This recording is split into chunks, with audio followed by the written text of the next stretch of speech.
Welcome back, everybody. Welcome back to Phil's Recap and Review, The Walking Dead Season 9, Episode 6. Who are you now? Who are you? Oh my goodness. And this was a interesting episode of The Walking Dead. It's going to be a tough one to talk about critically and really dig into it, because I could be super nitpicky about it and I could focus on all the negative stuff. But really, this is a pilot episode, would you say?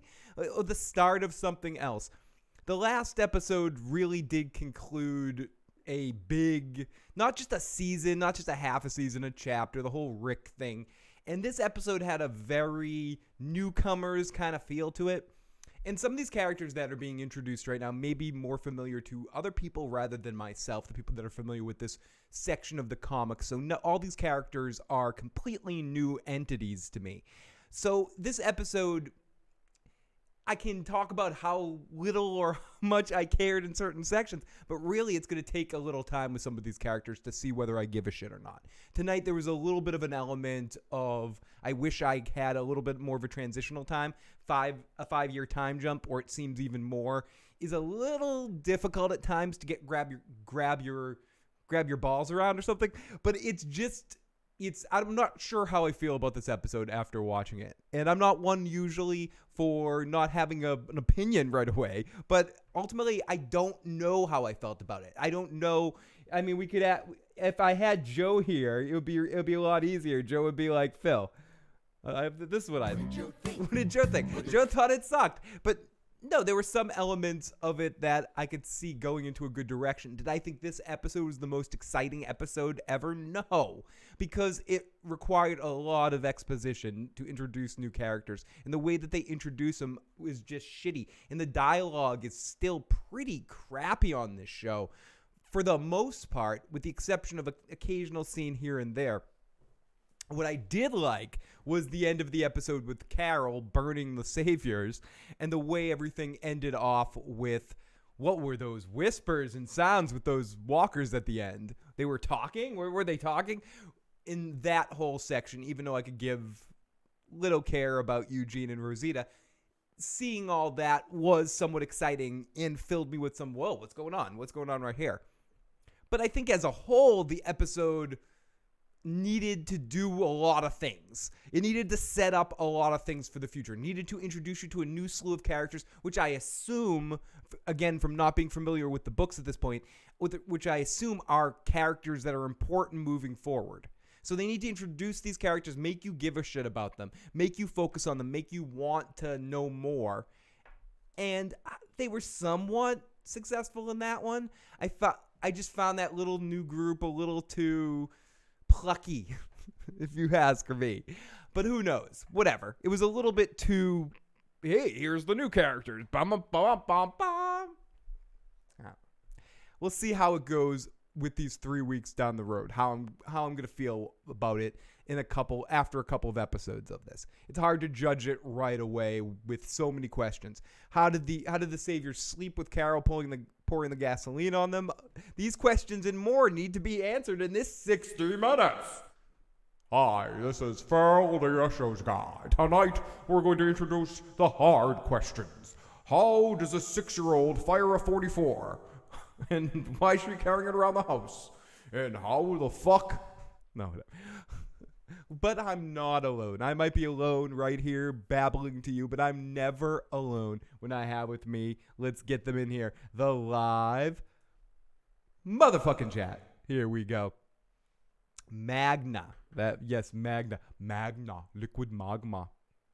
What are you talking about? Michonne's they elected a leader. It's the 7-year-old. Good evening, Big E. Atari Dead, the next Mortal Kombat game. Mortal Kombat Georgia. And a couple people, Atari Dead, saying overall, I like tonight's episode. Good back to the basics. By the way, the actor who plays Henry is the actor's older brother. Starting to think that they might have casted 2 of them with the time jump in mind. And that's why we had to deal with young Henry. Cattigat in the live chat. We have a voicemail from Cattigat we're going to be playing a little bit later in the show. Come on, Phil. Oh, we're going to talk about how New Carl, whether it's the old New Carl or the new Carl, he's an idiot in both situations, Corey Mitchell. Can't wait for the next time jump when Judith is all grown up. Judith Grimes. So I guess I just don't know how I felt entirely about this episode. There were some elements and some of the characters I could see becoming more interesting as time goes on, but I feel like in this episode their introduction was kind of clunky. And the way that and the dialogue in this show is such shit. So that when moments could be decent, it just comes off very poor. It screams to me as sometimes you write something on paper, and if you're writing a speech out for a class and you have to deliver, say you had to write an essay or a term paper or something, and you had to write it for a speech or write it to write it. It's two completely different things. And sometimes there's few moments, and I noted them in the notes for the script, which for the episode, which is some of the worst notes I've ever taken in my life. If I'm being critical of myself here, as much as my notes for this episode were way worse than the episode itself was, but the episode was way better than my notes were. But I just noted a couple times that the dialogue to me seemed like it would have been better on paper than it is out loud. So we're going to take a look at this episode, but I'm going to try to be a little easier on it than I usually am on this stuff because it is a pilot episode. It's the first episode of a new show of The Walking Dead. Yes, we have a lot of the same characters, a lot of the same focus, but really it felt like these are the new cast. Let's meet the new characters. The new characters are the old crew that are going to be filtered out as time goes. We've met our new characters. Carol's going to be dead by the end of the season. I'm even more convinced of it now. Gandalf the White is going to be gone. But I don't know. I'm sorry. I know I'm supposed to be decisive with my opinions here. I have to come out here and be like, oh, yeah, this episode sucked or this episode was great. But I don't know. I was not excited by this episode. This episode didn't have me incredibly interested. I found myself dozing a couple times and be like, ugh. But it's building block shit that they needed to do. Would I have rather them do it in some sort of action way to show us who these people were instead of telling us who these people were? That scene when all the new characters were introducing themselves, Magna and her group, they were introducing themselves like they were the fucking Ninja Turtles. I'm Leonardo. I play with swords. I'm Donatello. I touch machines. I'm Michelangelo. I do weird stuff with pizza. I'm Raphael. I do weird stuff with anyone I want. It was just a little bit strange. I used to be able to do sign language. I used to. Hey, we got Callie in the live motherfucking chat. We got Ronnie Rollins. Negan helping Judith with math was the highlight of the episode for me. That scene, and I surprisingly liked the Rosita and Father Gabriel scene for some reason. I thought that strangely worked for me too. But I feel like, I guess I think this episode could have been better if it was doled out a little bit differently. Doled out a little differently. I don't like how they started it with another slow monologue from Michonne. I feel like they should have started on a more light note, and I wish we got a little bit of a transition of the time jump. But I guess we're going to see somewhat flashbacks of what happened, but I don't know. I don't know what it was about this episode. People go, you're just a negative asshole. You're always negative. You want to know what it is about this episode? You're a negative asshole, Phil, and you're going to hate everything The Walking Dead does. No, you don't get it, strange, weird voice in my head. I don't want to necessarily hate on The Walking Dead just to hate on The Walking Dead. If I really liked this episode, I would come out here and say, yeah, but you didn't hate it and you're being negative. I'm not being negative. I'm being indecisive. I'm not sure. All I know is that I want to know somewhat more about some of these characters, but I felt like their introductions was clunky and handled in a really obvious way. Did anyone think they weren't staying or Michonne wasn't going to help them by the end of the episode? I mean, give me a fucking break. If you're going to do that, do something new with it. Oh, I've got a weird, cool knife in my belt. Is that the most interesting part of all that? But you got to give it time to... But Phil, you got to give it time to breathe. Okay, stop talking to me. This is weird. Oh my goodness. I'm done with The Walking Dead. I just can't defend the writing anymore. Done. How Father Gabriel got his groove back. I like that bird montage. Jason Voorhees wants to be added on the wheel. He wants me to put up their phone call from Jason. That's scary, Jason. When I redo the wheel and redo the prizes when we move into the new place, that'll definitely be added. We'll get a call from Jason. Now you're not being negative. You're actually thinking, you know what? It just fucking sucked and it stunk and it sucked and stunk. The haircuts were interesting choices by Carol and Daryl getting the new hairdos. Just to symbolize that time is gone. Everyone has a kid. Michonne and Rick have a child, which is kind of interesting. And was Magna going to attempt to kill everybody out of Alexandria? Was that what she was trying to hook up with her crew there? They really think they could have taken everybody out? I don't know. But overall, I generally can see...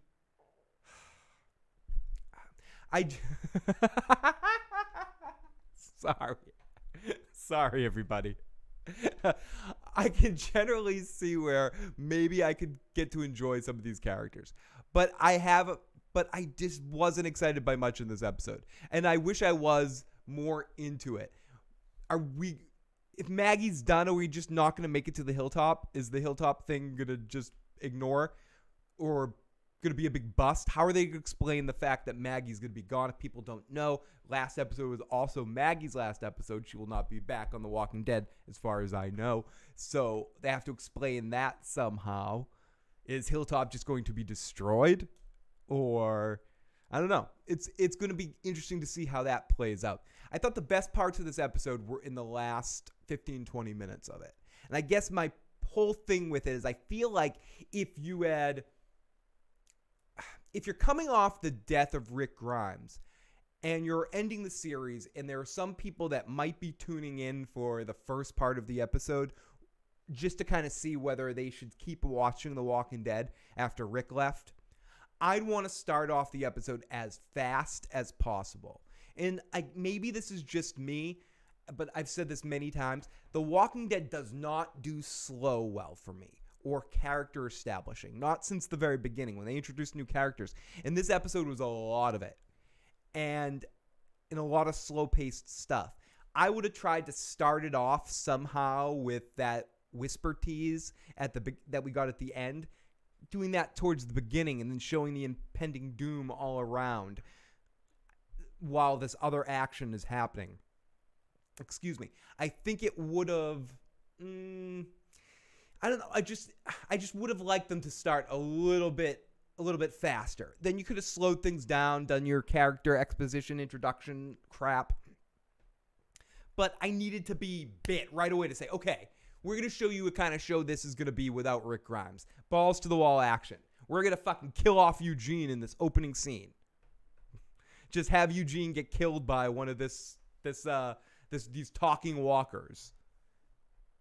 Texas talking walker here, or Rosita or something, right after she says goodbye to her new boyfriend, Father Gabriel. I don't know. I'm no smart writer here, but it seems like they could have done something like that and basically done the same kind of fucking episode, the same things that happened in the episode, just do it in a different direction maybe. I don't know. Maybe I'm overthinking it. All I know is the beginning half, the whole first hour of this episode, but on Showtime, not on the television channel Showtime. Showtime meaning, or in real time, not Showtime. The whole first hour of this whole episode was rather boring and took a while to kick in. And I don't like this habit of The Walking Dead this season, it seems like, that we get essentially 75% of the episode. No. 90% of the episode is talking and pontificating, and then we get 10% fucking action. It makes me want to drink. Bloodthirsty hippie. I am a bloodthirsty hippie. Killing Lindsay. I object, Phil. Or killing Lindsay. Killing Eugene. I object. Okay, not Eugene. Rosita. Anybody. Kill a character we care about. Kill Ezekiel, or kill someone we know to show how dangerous. You know that's happening anyway, that that Opie from Sons of Anarchy is going to pop up any day now and kill someone we care about. And I wouldn't have minded it right off the bat in this new Rick Grimes-less universe.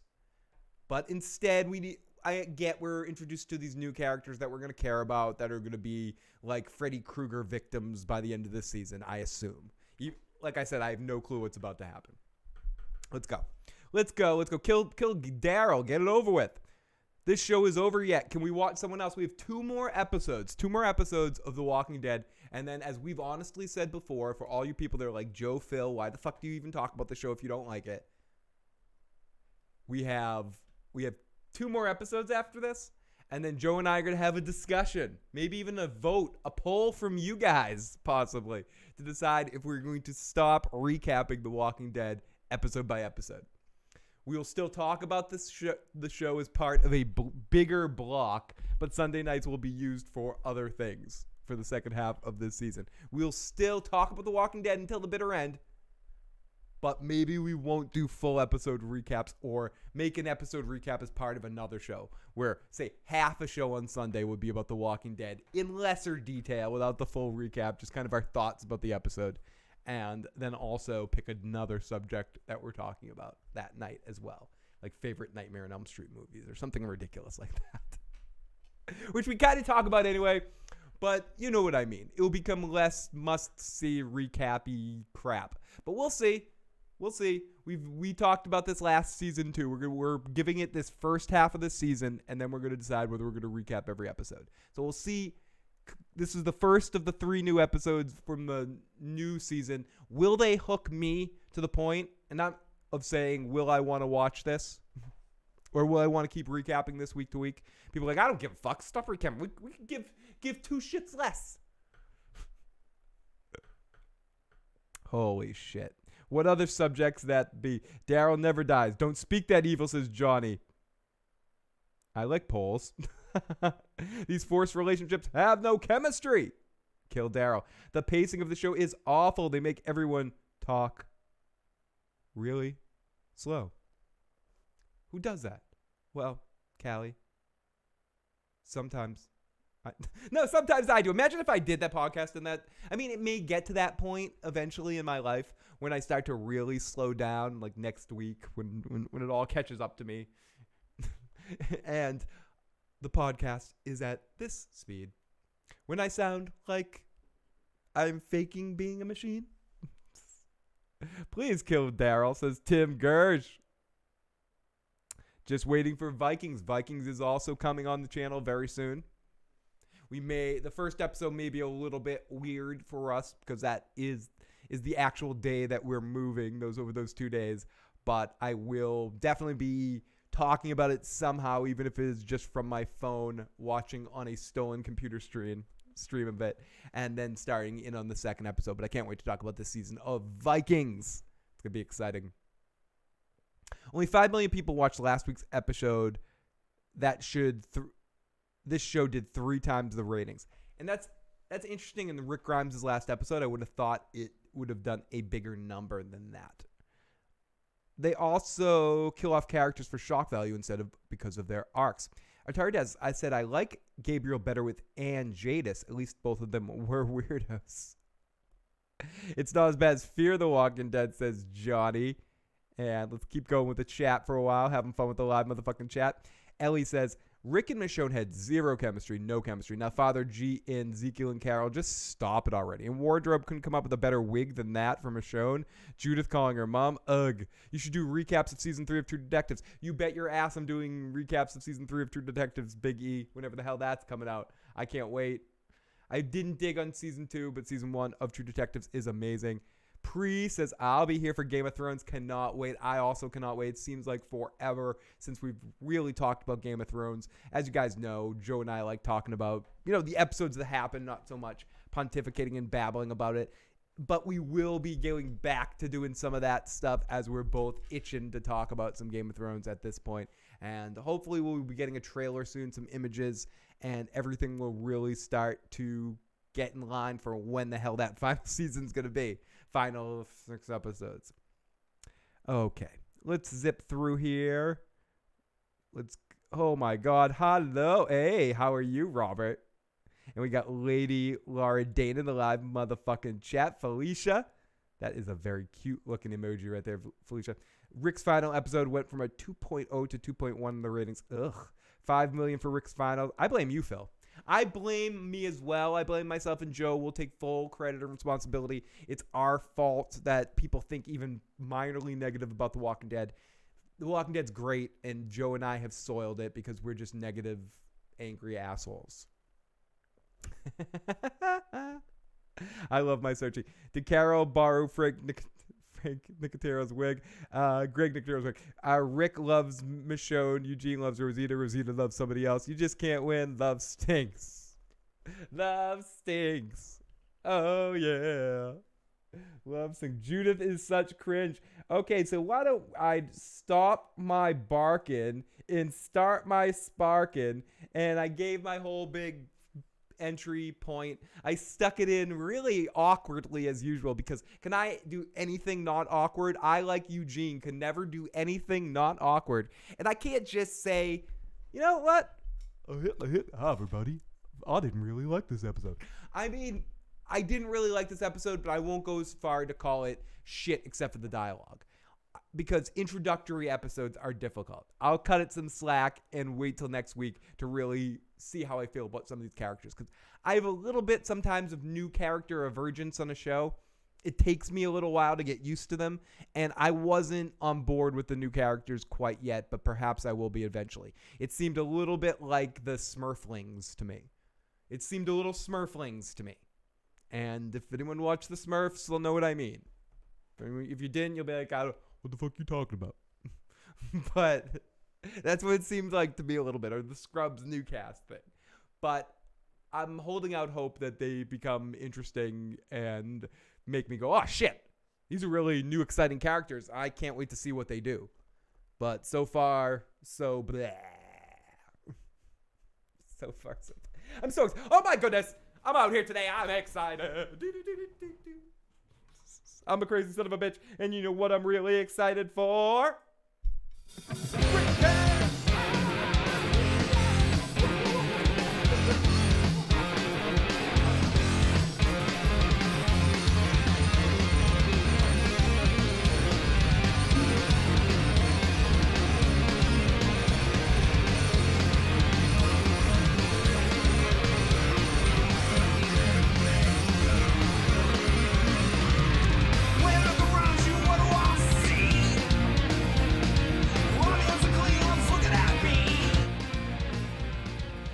Oh, it's time for a recap, and I'm excited. I'm excited to get into this episode. Let me cut the shit. I really love this episode. I think this episode is underrated. I think these new characters are all going to be the fucking greatest. And I think The Walking Dead is back. I think moving forward without this Rick Grimes albatross hanging on their foot. Oh, it's going to be intense. I cannot wait. Let's do this shit. Come on, Phil. This episode was God tier. You're right, Long John Beef. This is what it's all about. This is right up there with season 1 new introduction character stuff. I'm really feeling this episode. I'm totally not out of breath. I'm totally not out of shape. That recap did not take out all my energy. Spoiler, next week's 3 new characters. A blind Asian woman, a wheelchair bound. Oh, God. Whoa, holy shit, Mike. Mike's reading the script ahead of time. I didn't hate the Smurflings. Phil, the issues guy. Oh, gosh. Out of breath. I need to jog more to keep up my recap stuff. And then Phil, the issues guy, passed out on his show and said goodnight to the world. Forever asleep. Until the day he woke up to continue his recap. Forever and ever. Being stuck in a loop. Recapping The Walking Dead. And we start. We open up the episode, and we see Michonne, and she's saying goodbye to Rick. She's talking to dead Rick. It's like, it's all transferred. It's Rick talks to Lori, you talk to dead people. And just like The Sixth Sense, I couldn't think of that kid's name for some reason. She talks to dead people. Let's listen. Let's listen so I can drink beer. Maybe you already knew that.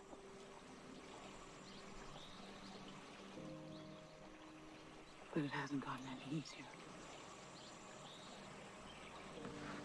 The sun keeps rising. The days keep going. Days keep passing. World keeps spinning. Time. It just keeps moving forward. The days keep going. Time keeps a-moving on. Feel the issues guy sat there day after day as his hair turned gray, talking about The Walking Dead. Talking about.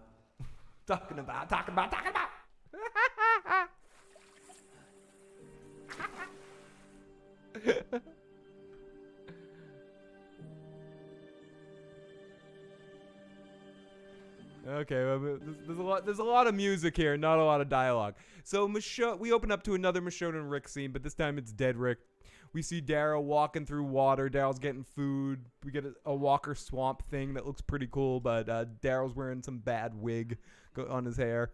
Looks like he's wearing a marmot on his head.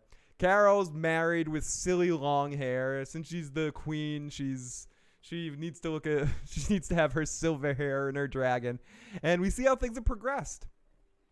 And someone in the live chat at that point said the dialogue in the show is horrible. We see that things are dark. It's evening as Michonne is alone getting supplies, looking around with as she continues her monologuing. Let me open this up a little bit. I gotta stretch you. I gotta make you wider so I can read you. She finds a box of baseball cards and toys, and she smiles, and she's reminded of a simpler time when she ate pudding with a young man named Curl. And she finds a little sheriff toy who reminds her of her Rick. And the dialogue is horrible. Let's listen to more of it. The music is great though. Doctor. We see a bird and Daryl is looking. And Carol has silly hair. She smiles. Okay, so Daryl sees a bird and then Carol sees a flower as they're reminded of beauty in the world. I don't know. This is the stuff that bothers me when they try to do it. I get it. Okay, you're deep. You're deep. It's like that dude when you're taking hallucinogens at a party, and everyone's having fun in their own world, but this one dude's like, "No, everybody, come with me. I have the answer. It's the intellectual stimulation of the negative." I don't want to hear that douche that thinks he's figured out the world because we found a bird, and people are like, "What are you talking about?" What am I talking about? That's the point. I don't care. Come on with the fucking symbolism and the shit. You can't do it. It's not your kind of show. You're not as good as the Game of Thrones writers. You're not as good as the Breaking Bad, Better Call Saul writers. You're not that kind of writer. Writer's room or show, you don't pull that crap off right. I'm sorry. It never works when they try this shit for me. It would be like me trying to pronounce things correctly. It's like me give me an A&P science book and have me try to pronounce scientific terms. You want to do that? Should I put that on the wheel? Have Phil try to pronounce difficult words? It'd have the same exact result as the Walking Dead people try to write something deep and symbolic. It just doesn't fucking work. It's clunky, it's obvious, and it's stupid. Just like me when I try to pronounce words. Okay? Fuck. I should stick to words like fuck. Right? Is that one syllable? Fuck. It can be two. It could be two. If you're doing it right, it's two. Fuck. Yeah. Fuck. My city's... and I hope you're doing all right, Sean. Fucking stay safe, my friend. My city's burning all around me, but I'm not missing 1 second of Phil and the motherfucking issues guy. I am fucking... Lots of love to you, Sean. Hope all is well, and I'm glad to put a little bit of a goofy escape from the bullshit you're dealing with. Stay safe, my friend. Santovia in the live motherfucking chat. Bliss, a sensitive man. Bliss, a couple of times during this point to write down Bliss's comments during this section of the episode. I'm about to throw up. The dialogue needs to be destroyed. Chalk says Daryl and Harold. This is Daryl and Harold. Come down to Daryl and Harold's meat on a stick. Coming by, Daryl and Harold's meeting at stick. The best. What are you fucking talking about, you fucking asshole?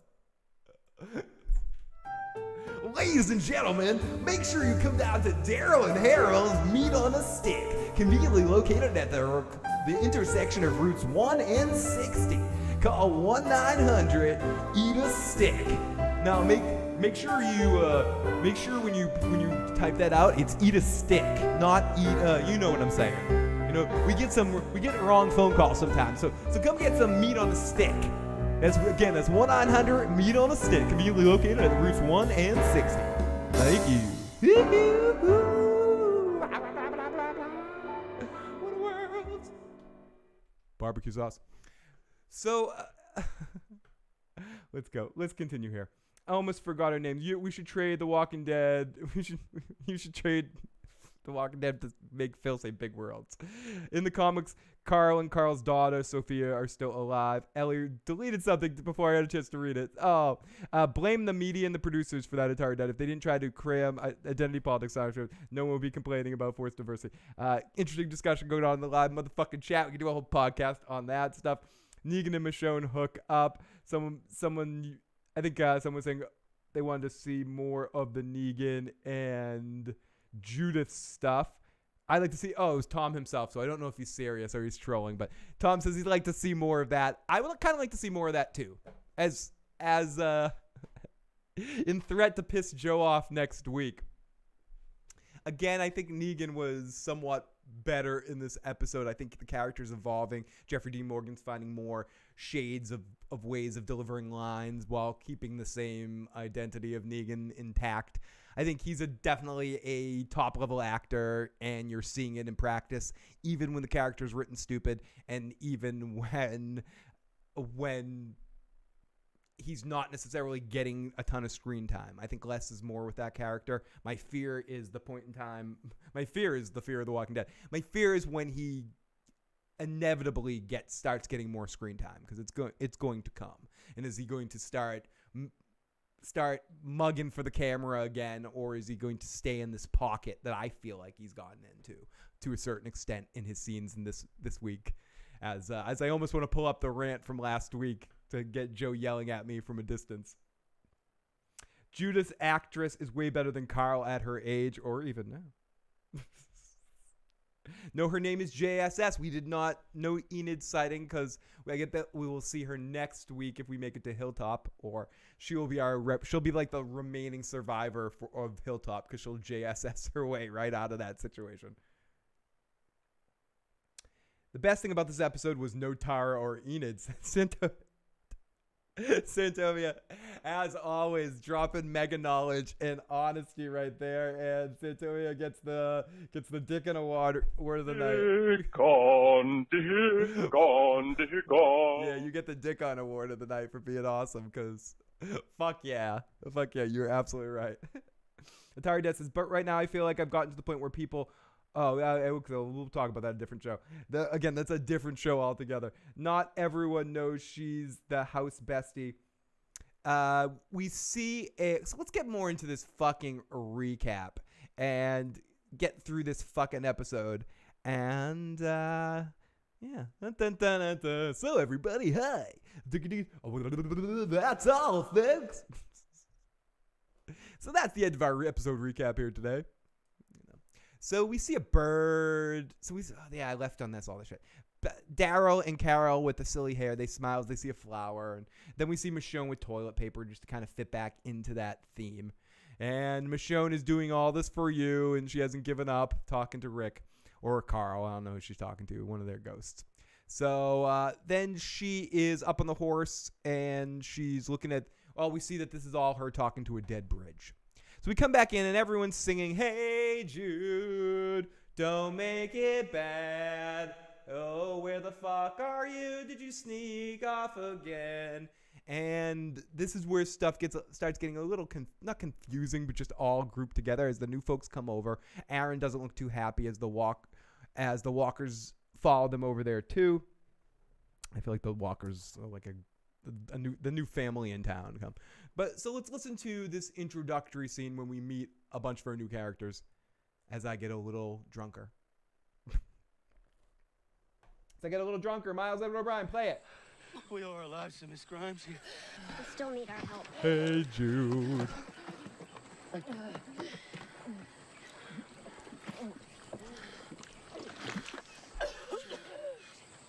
can't, you know that. But Hey, I dabble in the culinary arts once upon a time ago, and Luke. yeah, with a little bit of help, I can help whip this buck into a mighty fine ossobuco stew. We make stew. More mileage for the masses. There are more of you. way more with walls and Jude.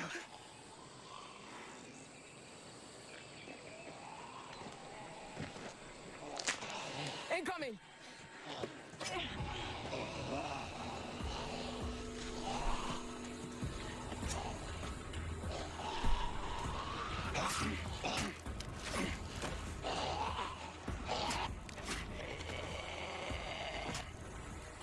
Oh, yes. Oh, yes. There's more on the way. We gotta get out of here. they need food and water and medicine.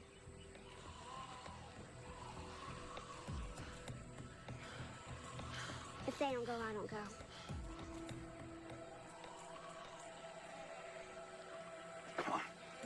Yeah?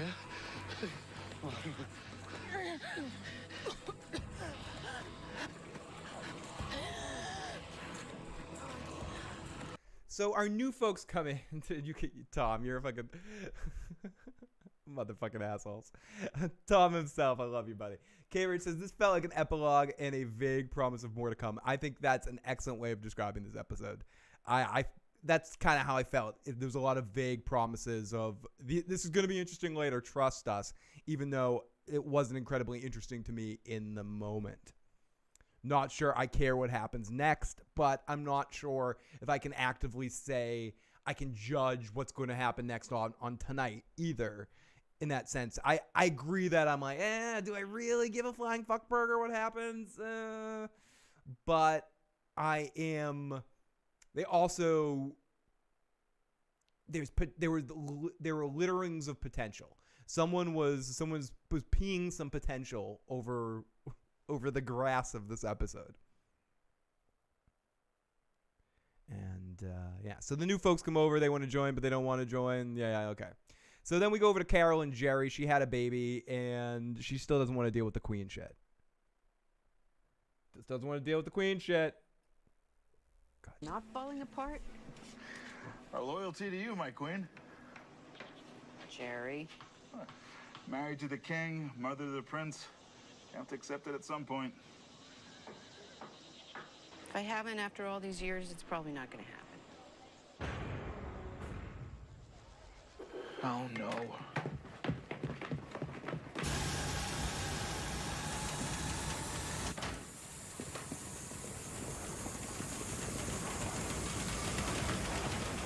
Henry! Yeah, so they just keep ignoring. Yeah, they definitely have not talked about Maggie. So they go to Carol and Jerry. They're all fucked up. They didn't have a kid. They're talking about Henry, I guess. So Henry, or New Carl, as some people call him, are fucking things up again. Ezekiel comes over and they have an argument about something, and Ezekiel does some good parenting, I think. Oh yeah, the water main's all fucked up, and Ezekiel comes over and let's listen to this argument. Someone hand me the tape.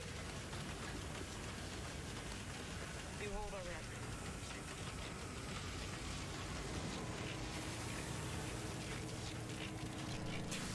Sir, how we doing? In the clear. Nice work, dude. Is everyone all right?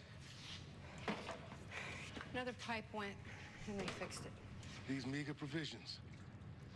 Well done, my boy. Dad, we're holding things together with plastic and tape. But we are holding things together. Did love the Carol getting her ring back. I love that part too, and they could have somehow spaced things out to make things a little bit more snappy. I think this episode's biggest weakness is that it dragged and was boring at times when it should have felt really exciting and refreshing. It should have been the feeling that they were going for in this episode, to even sacrifice maybe some of the character introductions and some of the focus on the new characters, or maybe even some of the focus on the old characters, just for timing and pacing purposes, and made this a tight hour episode, or the usual 45 minutes, whatever you want to call it, depending on depending on how you want to look at things from a television standpoint, whether it's an hour or 45 minutes, whatever. You know what I mean. Not an hour and 20 minutes of real time.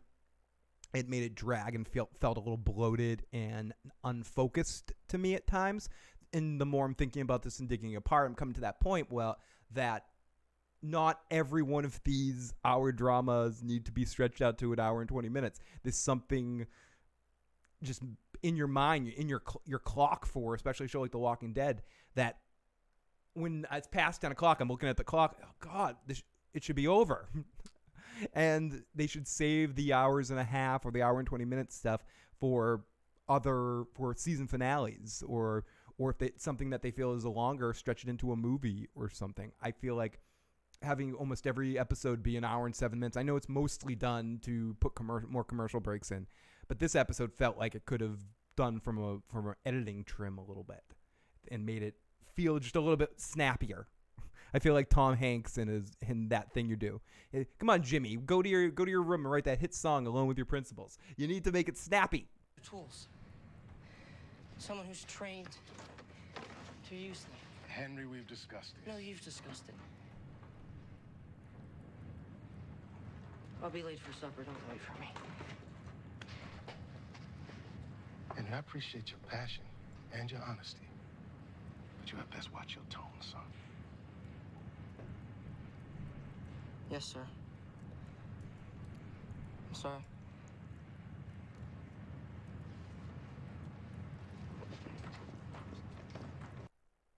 And good night, DJ. Great to see you as always, my friend. And yeah, I mean, good parenting, whatever, but it's kind of slow moving, and I don't necessarily think it's stuff you needed in this episode. I think some of this stuff is stuff you could have cut and started off with Carol and Henry already on the road. We didn't necessarily have to catch up with the kingdom in this episode particularly. I mean, I think this could have been some of the stuff you cut. So here we go. We go into Eugene, and we go back to our next scene. Where are we here? Where are we in this fucking show? Like I mentioned before, these are the worst notes I've ever taken in my life. Oh, Eugene says this is against the rules as the new crew is blindfolded and they lead the new characters as they talk about their failed attempts, but Judith promises they'll be safe and says, and that dude who the guy character who I'm not sure what his name is says, okay, this girl seems okay. I say we trust her. And then we see Alexandria through this new group's eyes. We see that Aaron has a kid as well. We see Sadiq giving more exposition. Hey. Gotta love how they don't address Maggie at all in this episode. They mention her in passing. I know a girl at Hilltop that will take you in. But what was vague enough about that when Michonne says that at some point in time in the episode is she could have been talking about Enid. We could just have Maggie not be there at all. And when we finally do get to Hilltop, it's just Enid running things. JSSing her way to the top of fucking Hilltop. All right. Alex and the other nurses are on standby. I'll take her to the infirmary right now. I'm coming with her.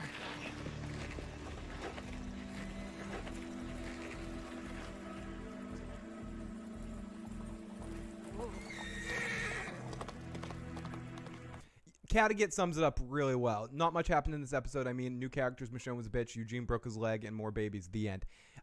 And yeah, that's why it's a tough episode to recap and review reasonably, because you wanted to reset the deck a little bit. But I feel that this could have been done quicker and more streamlined, and didn't need to feel this bloated. And you could have got a little bit more action and a little bit more focus. Instead, they're going to tease the action, and by action I just mean shit happening, threats, tension, the feeling of intensity going on in the show, which I felt like they got a couple times towards the end when they get into that Carol moment with burning them, even though that didn't make a lot of sense that they wouldn't wake up getting gasoline poured on them, and when towards the end of the Eugene and Rosita situation when they were hiding in the mud. And I mean, we saw that in the trailer, so we were once you see them running, you kind of know what's about to happen. But still, I thought that was a well-filmed, kind of scary zombie moment again.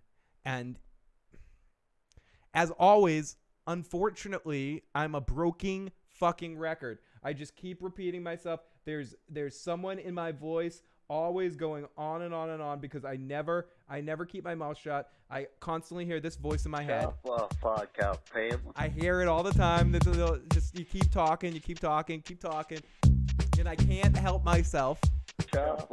I'm sorry, Tim. There's only one guy in the podcast tonight. I have to be the one talking, and I like that. I liked it tonight. I was looking forward to this. I was looking forward to an evening to babble. I've had so much fun talking so much with Joe on our Daredevil podcasts every day. I needed a night to just babble and get all this shit out. Thank you. I'll give you all a penny when I see you for being my therapist for the evening. But this show should always lead first with action. At least 50% of every episode of The Walking Dead should be some form of tension, action. Doesn't have to be the same repeat, but something intense. And especially on an episode like this that's resetting the deck. Showing you what the show can be now with the main character gone. Let's go to the live chat. I really couldn't stand Huey Friedman most of the time. I mean, I liked it when he called it. I didn't see that part of the Jerry referring to Carol as Queen stuff. That has been. I didn't see that part with Jerry referring to Carol as the Queen. Must have been when the Grinch was on. I love Uncle Ruckus. I love you too, Tim.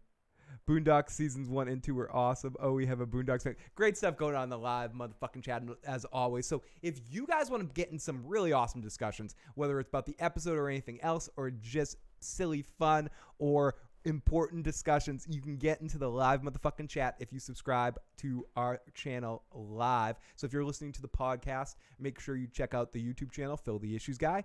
And if you're watching this later, make sure you subscribe and follow and all that sort of stuff so you check us out live and you can jump into that live motherfucking chat and talk to these amazing folks as well. Bam! So, let's see. Scott Kimple will go down as the man who destroyed the gold mine franchise, says Callie. So Sadiq gave more exposition. Bum, bum, bum, bum. And everyone seems shocked. New folks are in here, and Michonne comes to town, and Michonne is not happy that these new folks are in town. Everyone else seems to be accepting, but Michonne eye fucks the new crew and says, "Don't you forget, we don't trust in these parts. You don't trust in these parts." Come on, Michonne. So Michonne and Aaron get into a little bit of a disagreement about the situation because Aaron takes responsibility and says, "It was me. All clean? I was the one." Sure about that? Indeed. They're whistle-worthy, clean as a wise. They surrendered their weapons willingly and submitted to standard frisk procedure. And why are they here? My call. It's not your call to make.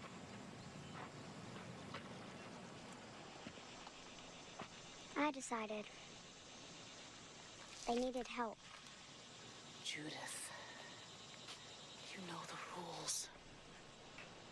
You all do.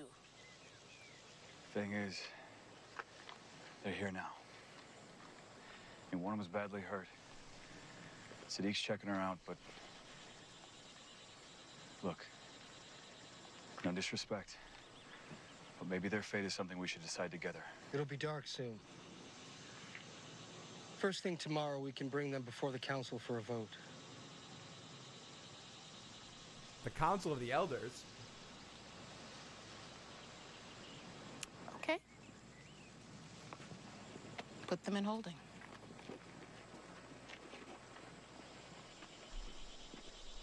Come on. Let's go.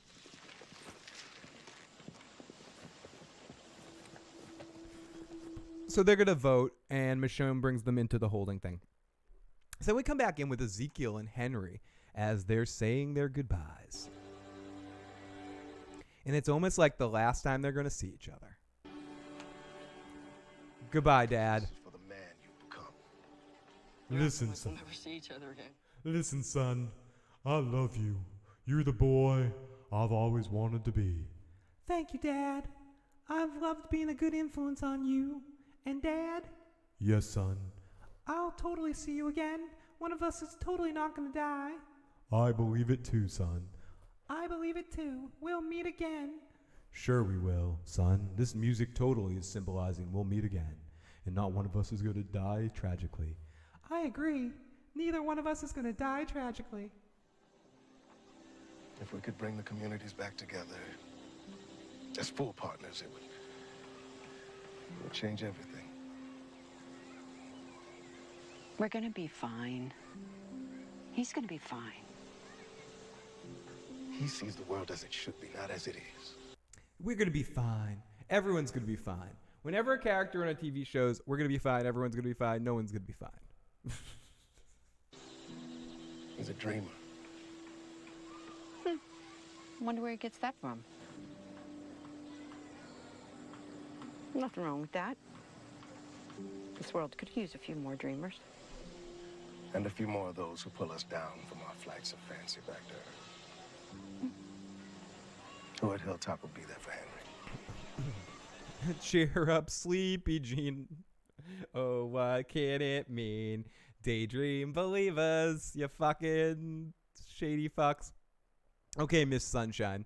They want to bring everyone back together. Carol's going to be fine. We're all going to be fine. Everyone's going to be fine. And Carol's Miss Sunshine. It's literally making my head hurt. And the white-haired queen moves on. So Gabriel is now the center of the council of elders, of the 10 elders or whatever it is. And we get some new folks. And we also hear about poor old Bernie. I mean, we know about Ken, and not our lovely Bernie in the live motherfucking chat. Bernie, the lost Bernie from our group, our new group. We've heard about Ken. We know about the loss of Ken, but nothing compared to the loss of Bernie. I mean, come on. Well, I know I shouldn't talk like that. Ken's a hero. They're a community of decent-minded A hero people, of horses. we are not soft. I'm And very that's not hard. going to change today. I'm hard. I was in Oz. So let's begin. Don't fuck with me. Which one of you is the leader? What makes you think we have one? Did you know each other before? No. It was Magna and then Yumiko first, and then Liquid hot magma. Magna. Liquid hot magna. Connie and Kelly, and then me, and then Bernie. Ken would hate watching me play Red Dead Redemption because I kill so many horses in that game. The pixelated horse strawberry shortcake king that lives above us all and rules the universe, as we all know. He died for our sins and he killed Mr. Head. That's what I believe. You know, everyone believes in something. I believe in the book of something. Ooh, what's that?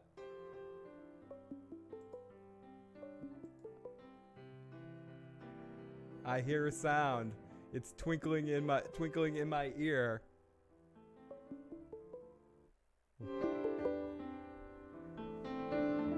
I didn't get to you, Tim. Leave a message. Oh, God. I'm sorry. Bernie was the one that we lost yesterday. Bernie.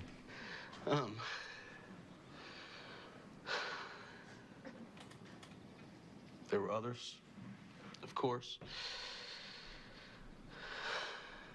But like Bernie, they just... Bernie!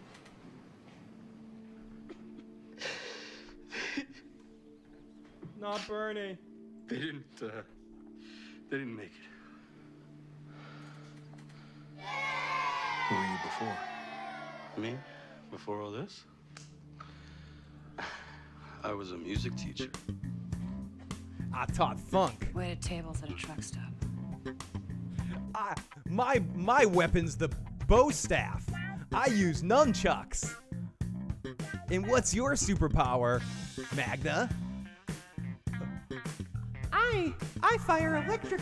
I fire fireballs out my bum. Of course. She said she was a journalist, but she's just being modest. She exposed a bunch of sleazeball politicians and put them behind bars. And you? I was in high school, stressing about stupid shit that felt like the end of the world. And who are you now? A fighter. Together, we're the Teenage Mutant Ninja Turtles. She says she's my guardian angel. I like to imagine that Bernie was Bernie Sanders. They are near DC after all. I guess I'm still a music teacher. It was Larry David dressed up like Bernie Sanders. Not even in the face of monsters and mayhem. Monsters and mayhem. What did you do to survive? What I had. We got Michonne's mom in the live motherfucking chat. I always look forward to Michonne's mom's comments. Great to see her in the live motherfucking chat. Anything I had to.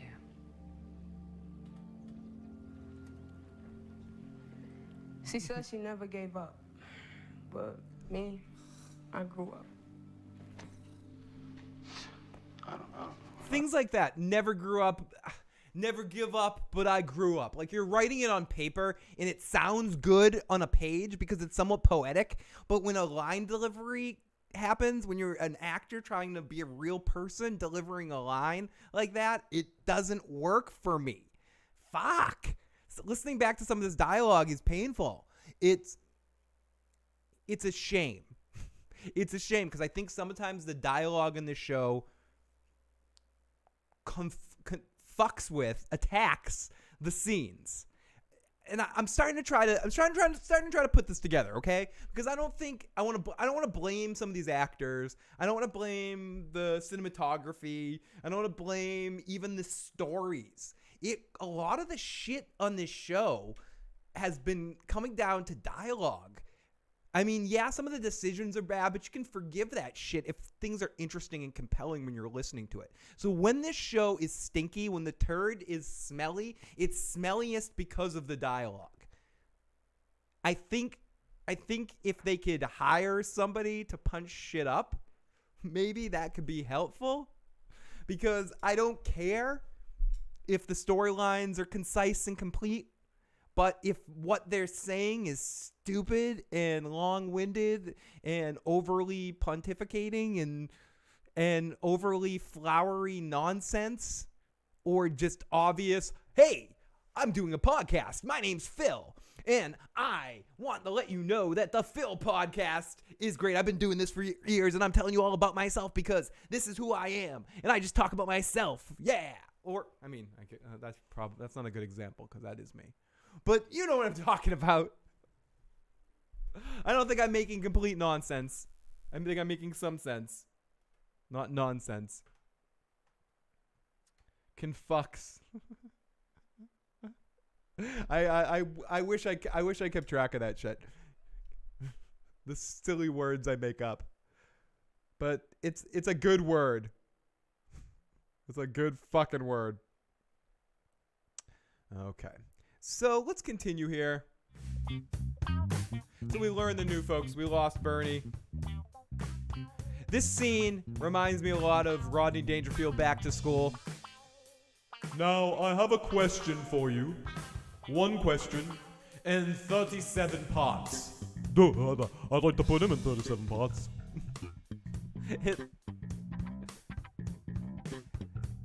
Oh my goodness. Eduardo, thank you so much for tuning on in live from Brazil. It means so much checking us out live in the motherfucking chat. Me and all my guest hosts tonight. Yeah, me too. I'm really excited. I'm excited too. See, everyone's excited. But no, seriously, thank you so much, Eduardo. Talk to you next time, my friend. Ooh, fucking Brazil.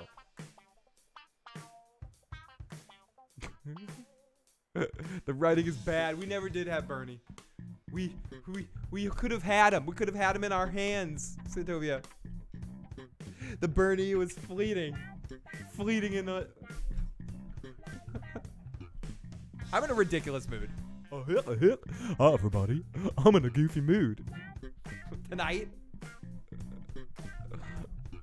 I've been tired all day. This is how I know this is my favorite thing to do in the world. All day today, I was in a little bit of a funk. I couldn't funk out.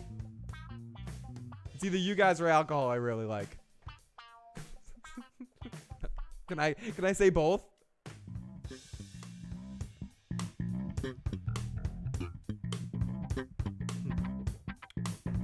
My question is, why do people hate The Walking Dead? Is one answer in 37 parts.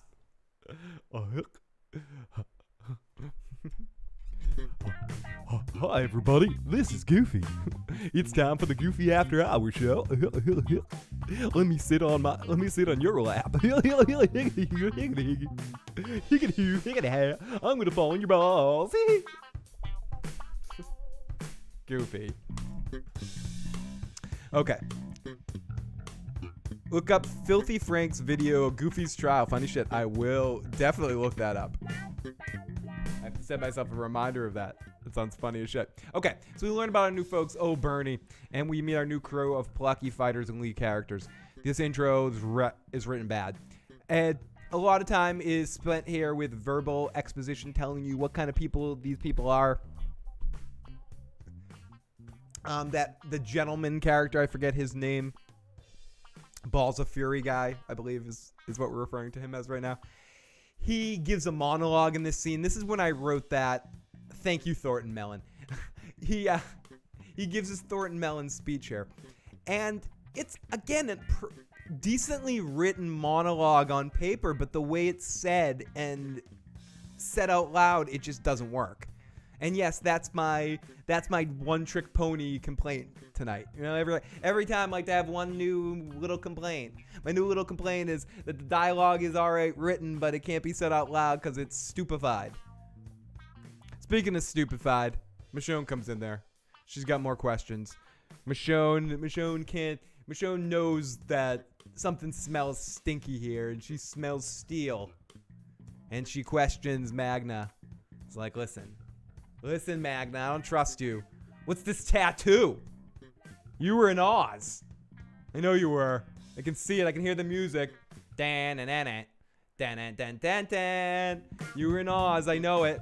You know who Tobias Beecher is and Chris Keller. You know them all. You were right there next to Shirley Bellinger. Was that her name, Tim? I think it was. I think I got that. Anyways, so... She's got a prison tattoo, and she displays it like she's doing this big court case. Forgive my Davos. I'm no big city lawyer here. I'm Michonne, but I must say that she's got a prison tattoo, which means she's bad. Okay, but then she figures out the actual she's bad thing because she has a knife on her. Okay, I'll take the knife. She's got this buckle knife crap. And as Michonne's walking out of there and trying to drop the katana or drop the microphone, Magna goes, "Hey, dude, I got a question for you. You answering my questions?" And Michonne just walks out of there and says, "Fuck you." So back in with Gabriel uncovering his communication stuff, and he's got a little guest that comes in the room, and Gabriel's getting a lot of action because Gabriel is the latest to... Well, go Gabriel. That's all we'll say, folks. I thought you gave up on that thing. I did. I keep thinking that there's still people out there, people that we don't know about. If those survivors, I think Michonne's wrong. I think they're good people. Yeah, I mean, prison doesn't mean shit without knowing the whole story, and Michonne knows it. She's got that crowd riled up. Shirley Bellinger, thank you. Ever since, you know. Yeah, I know. But they're here. her here until the one in the infirmary is back on her feet. So there's still time for her to change her mind. Maybe.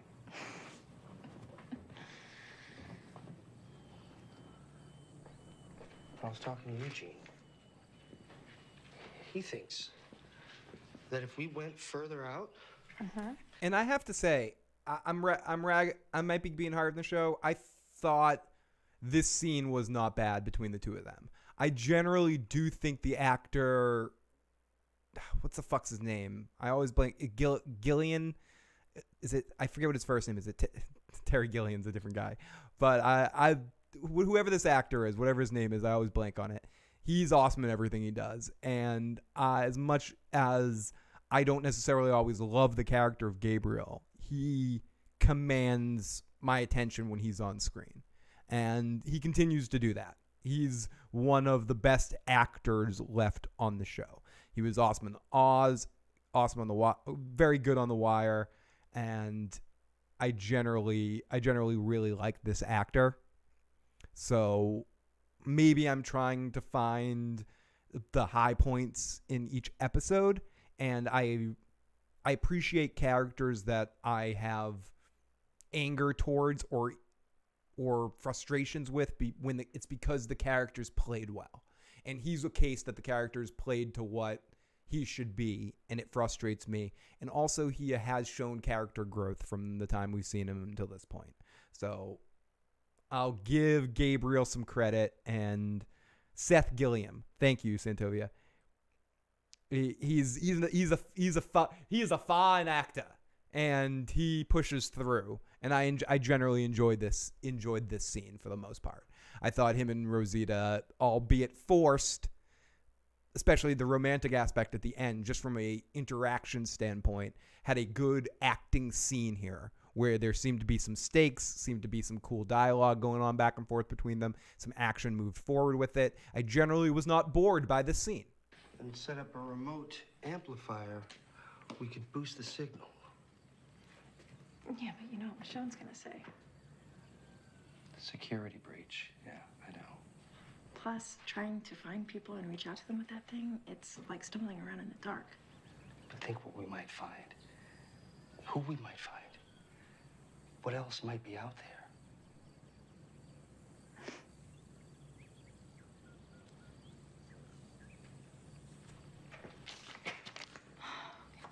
You stay here. Help with the new people any way you can. Me and Eugene are worrying about the relay box. You sure?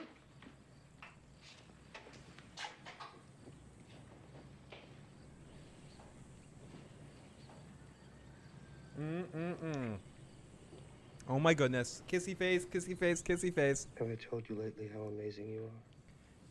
Yes. You better, motherfucker. But if you want to keep saying it, I won't stop you. Yeah, you can. Golly. That's all I can say about that. I'll leave it at golly. Go, you go, priest. So, hey now, he's happy, they're happy, Rosita's dead. So, Jodith walks in on Michonne talking to somebody and talking to herself. And little Judith says, Mommy's talking to herself again. And then I mean, I think we've all been in a situation somewhat like this. I did not hate this scene simply for the fact of, I think most people, if you're doing it right, have tried to eavesdrop on someone else at some point in time and sneaked around and been screwed over by house or apartment creaks. I know for a fact there's been many occasions where I think I'm sneaking up on somebody with my ninja-like feet skills. My ninja feet skills, I'm creeping in the fog with my sagging deuce. All that sort of shit. And then one little creak wakes a person up. Creak. Oh gosh. And Michonne's like, oh, it's time for your class. It's time for you. It's time for you to start learning how to kill things again. So it was a fun little scene. I think this was entertaining. But I watched what you did to protect him. Good question. We're going to get to that in a little bit. What was the deal with the X on Michonne? I thought that was one of the interesting questions of what happened there. Maybe had something to do with her having to give up a kidney to keep the kid alive or something. I don't know. It seemed like it was in the kidney spot. So perhaps she had to give up a kidney to somebody to keep them alive, to either Judith or Michonne, that little Michonne there. Have we got a name on Rick and Michonne's kid yet? Did I miss a name? It's probably little Glenn. They name it Glenn. How nothing else mattered except him. And I need to be that now for them. And I know it's not what we planned, what we wanted. But you weren't here. I saw Mommy talking to Daddy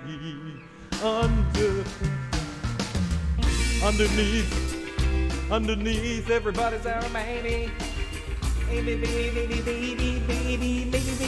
Baby, crazy. Those nipples are making me lonely. When you bite off that ass, you know you're all just a little bit.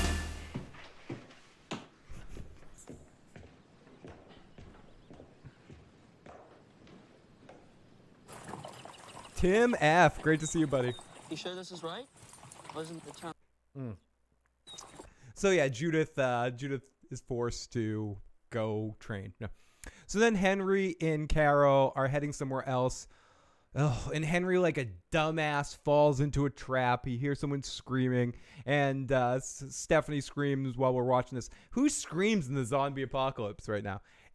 But Henry, who's not very smart, follows, and it's a trap. And Carol's there, and Savior Dick Billy Walsh, still off his anger for his Medellin failure, comes out and is just like, "Hey, boss lady." I'd play the audio, but I don't even want to. "Hey, boss lady, I'm here to fuck you."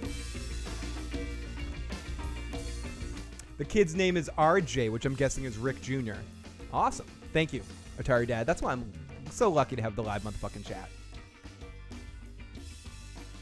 Stupid Henry. Henry's adult. A couple times in this episode, Henry acts like adult. Big time adult. Or kid. Very naive. Not every kid can be as smart and as capable as firing a .45 Judith can. Good morning to Tori. Great to see Tori. Toast to you, Tori. Oh, I gotta drink when I say that.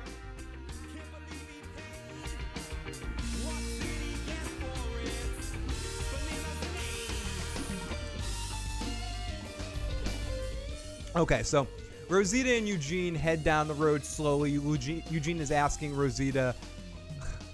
Then we have Eugene asking Rosita if she likes Gabriel or she likes him. Yeah, but I will in two armadillo blinks. Do you like him or do you like him? You must really like Gabriel. Well, listen to me as your accomplice in cloud security protocol to stand by your man. Well, I take it as a sign of the seriousness of your intentions towards him. Hey, Jane, can we just finish the wall? Okie dokie.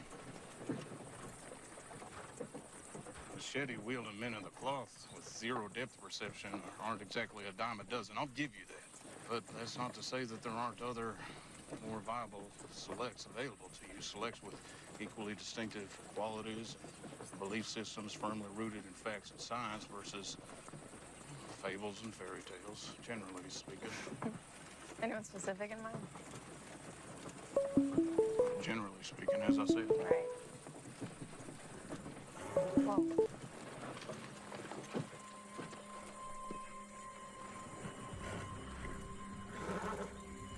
Tracks look fresh.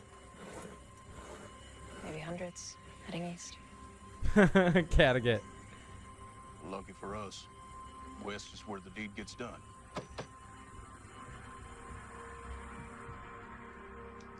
Okay, so Rosita and Eugene head down the road slowly, and yeah, they're going in the other direction of the herd that Eugene tracks there. So then we go to Sadiq and Magna talking about their friend, and she is watching Michonne and kind of giving her dirty, mean eyes through the glass. And the doctor, and they try to appeal to the doctor and give him a little bit of a guilt trip because they cannot leave this situation.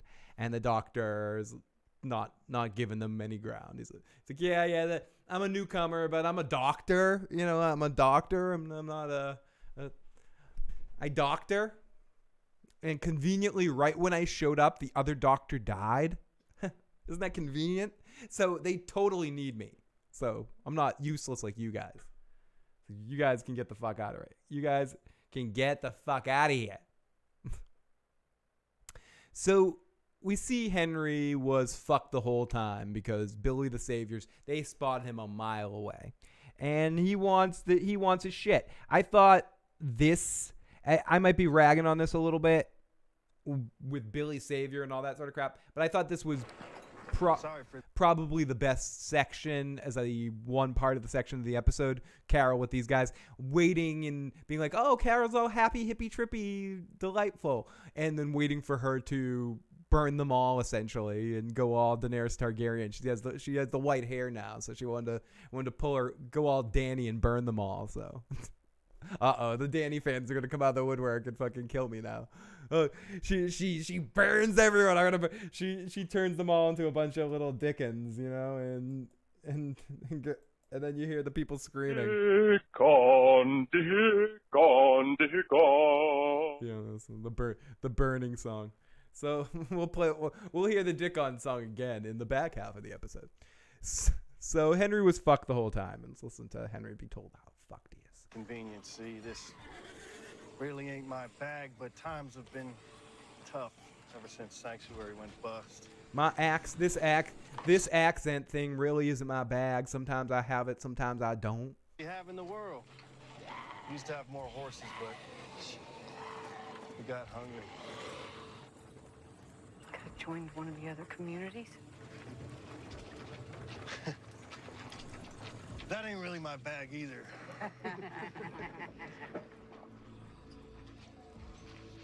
Listen, you spared me back in the day, so I'm gonna offer you the same courtesy. Keep your wagon. Accent gone. Your horses, your lives. Shit, you can keep your damn stick. 'Cause what do I need with a stick? Everything else is ours, and that'll make us square. Fine. Take it and go.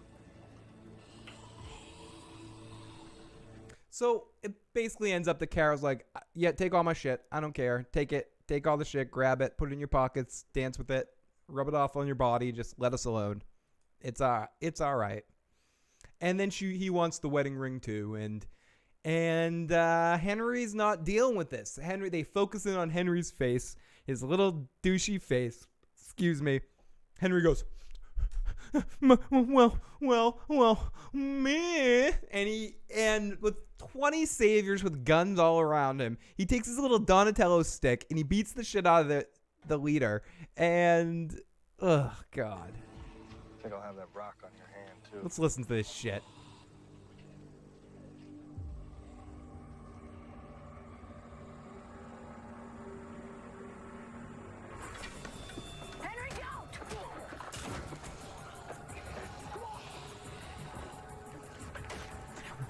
Michonne, that's a good question. Anyone know how Judith got out of Alexandria by herself? No way she can open that gate. Excellent fucking question. Lindsay says, the show's fans want Eugene and Rosita together, and I, a comic reader, I'm like, no, abort, turn back, bam, bam, while you still can. You do not want this, trust me. Abort the mission, abort. Ellie says they should have spent this episode explaining why there is a division in the communities, what happened to the sanctuary, why the kingdom is falling apart. Too much time on Rick. Ellie is dropping some fucking truth too. I think this was a great opportunity lost. I think that could be a subtitle of The Walking Dead in the last few seasons. And I think even more so in this season because there's some fucking moments it's wasted talent, wasted potential for actual good stuff. This was a good moment to change things up. And instead, you just got kind of the same stuff, sans Andrew Lincoln, and some new characters being popped in. It didn't really feel different. It was just a time jump. Instead, they were still connected to some of the old stuff. We still had basically all the same characters, minus Maggie and Rick and Enid and Tara. But we didn't find out what happened. We just get these vague things where in one scene, Michonne's still upset because, I know. That's the most we get from talking about what the hell has happened. And then we get the communities are broken apart. So how? It would have been very interesting to see that happen.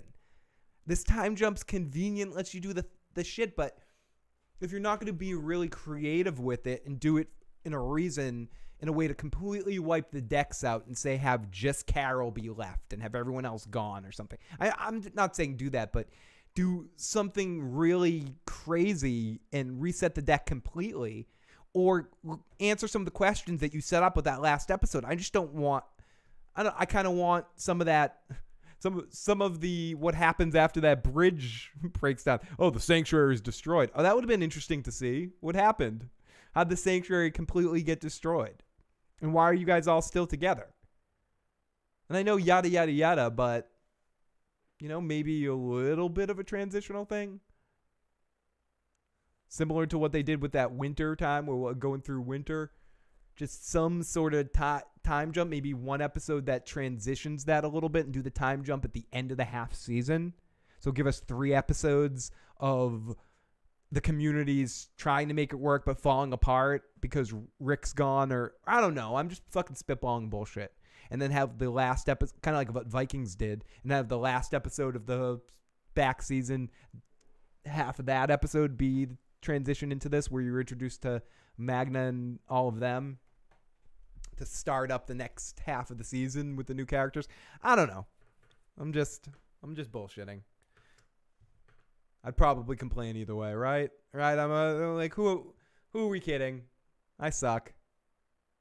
Broke. We also get broke with the Walking David in the motherfucking chat. I have checked the message. We got a message from Jay and 2 messages from Tim that I will be playing very soon. We're almost done with talking about this episode, and then we're going to get into the voicemails and get back into the live motherfucking chat. Take your comments, questions before we call this an evening. I got to stop biting my lip. You ever get in the habit you start biting one section of your lip and then you can't help it? You just keep going back to that same spot. I'm like, fuck you. I never did that before. And now I continuously bite it. I gotta stop talking like this. Holy shit. Okay, so Henry's fucked the whole time. Then he gets up and after he gets his ass kicked and he's surrounded by saviors and they give up the ring and that's it. So Negan helps Judith with her homework. Oh, Negan, you're such a good daddy. Let's listen to Negan, who Negan seems to be the one raising this Judith, who is the person that eventually is going to let Negan out of his cell. Judith. I would definitely recommend booking a seat on airplane C, because that is shaping up to be one hell of a mid-air collision. You gonna help me or what? All right, let me ask you something. You ever seen an airplane fly in any direction at any speed? No. Do you think you ever will? Probably not. So what the hell difference does it make? See, math problems are supposed to apply to the real world. You want my help? Give me a question or a problem from right here, right now.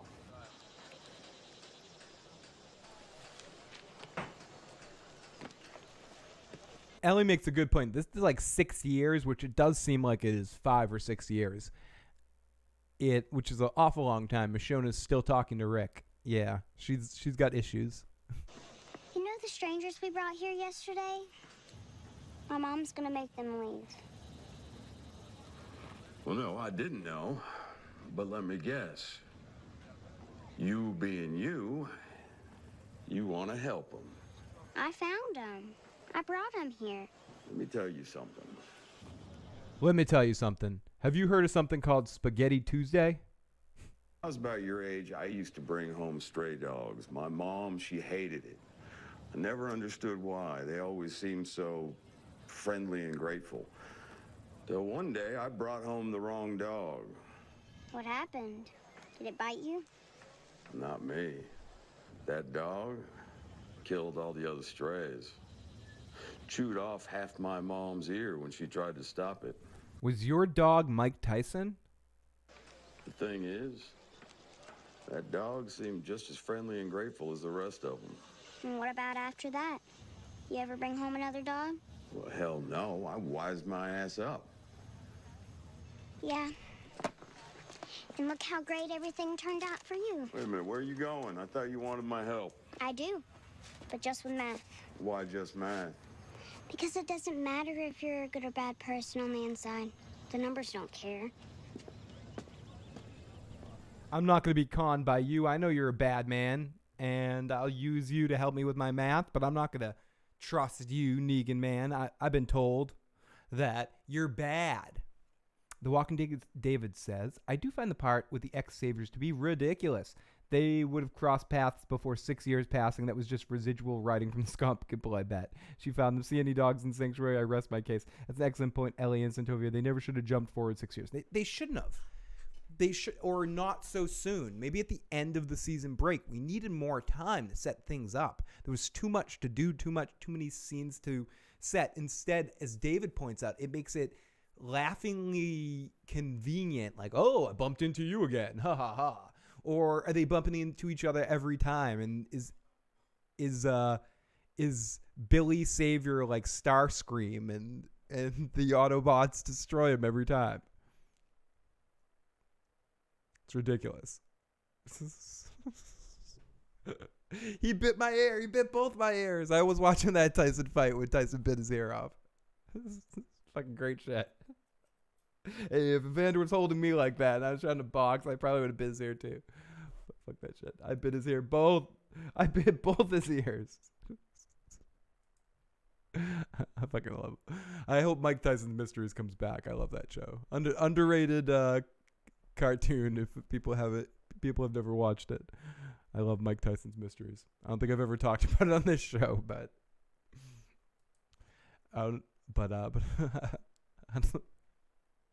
sorry. I'm laughing at thinking about that show. Anyways, okay, so Eugene and Rosita do their thing, and Eugene sees a tons of herds coming, and there's 5 minutes left, time for the 1% of action. Then Eugene's climbing down the ladder, which is amazing action, and he can't do it, and it's funny watching him try to climb. That was pretty hilarious. So we come back in on Carol, and she shares a scene where Carol and who? Oh, Henry. Carol and O. Henry. And they share a scene where Carol explains about stock dialogue 101.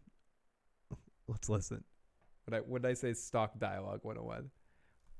I don't get it. You didn't even try. There's no point. That's bullshit. Henry? No, there's right and there's wrong. You stand up for what's right and you fight what's wrong. You taught me that. And I remember when you did. What happened? You. Someday you'll understand.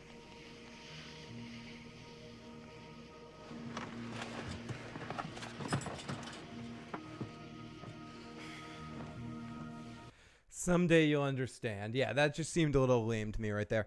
The time skip could have worked if they did it at the mid-season break. Come back to The Walking Dead for fresh eyes and ears 6 years later. I couldn't agree more, but we did need more of a reaction, direct reaction after what happened to Rick.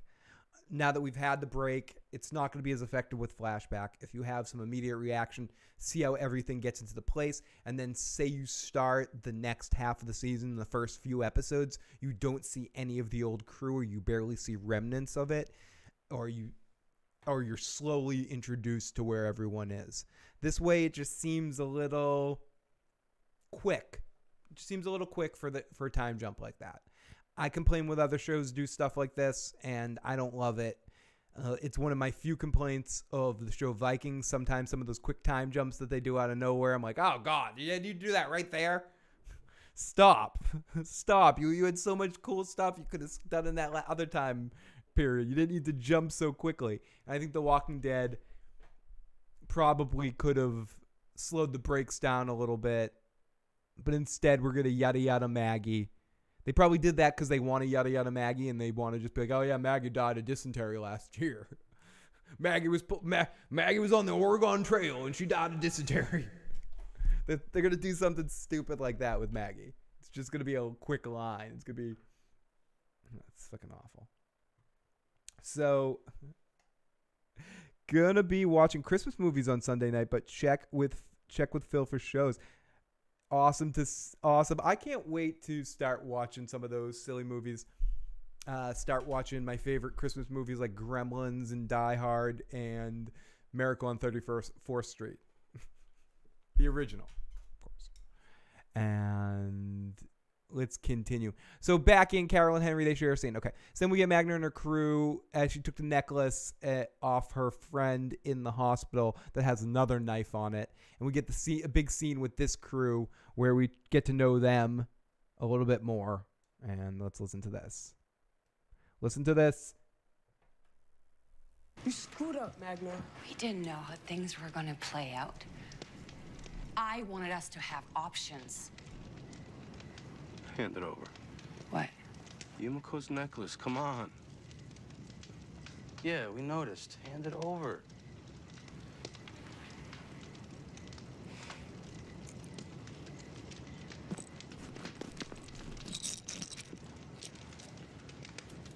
Yep. I gotta say, this crew has a lot of really cool knives and cool locations. A belt knife, a necklace knife. We can't just go back out there.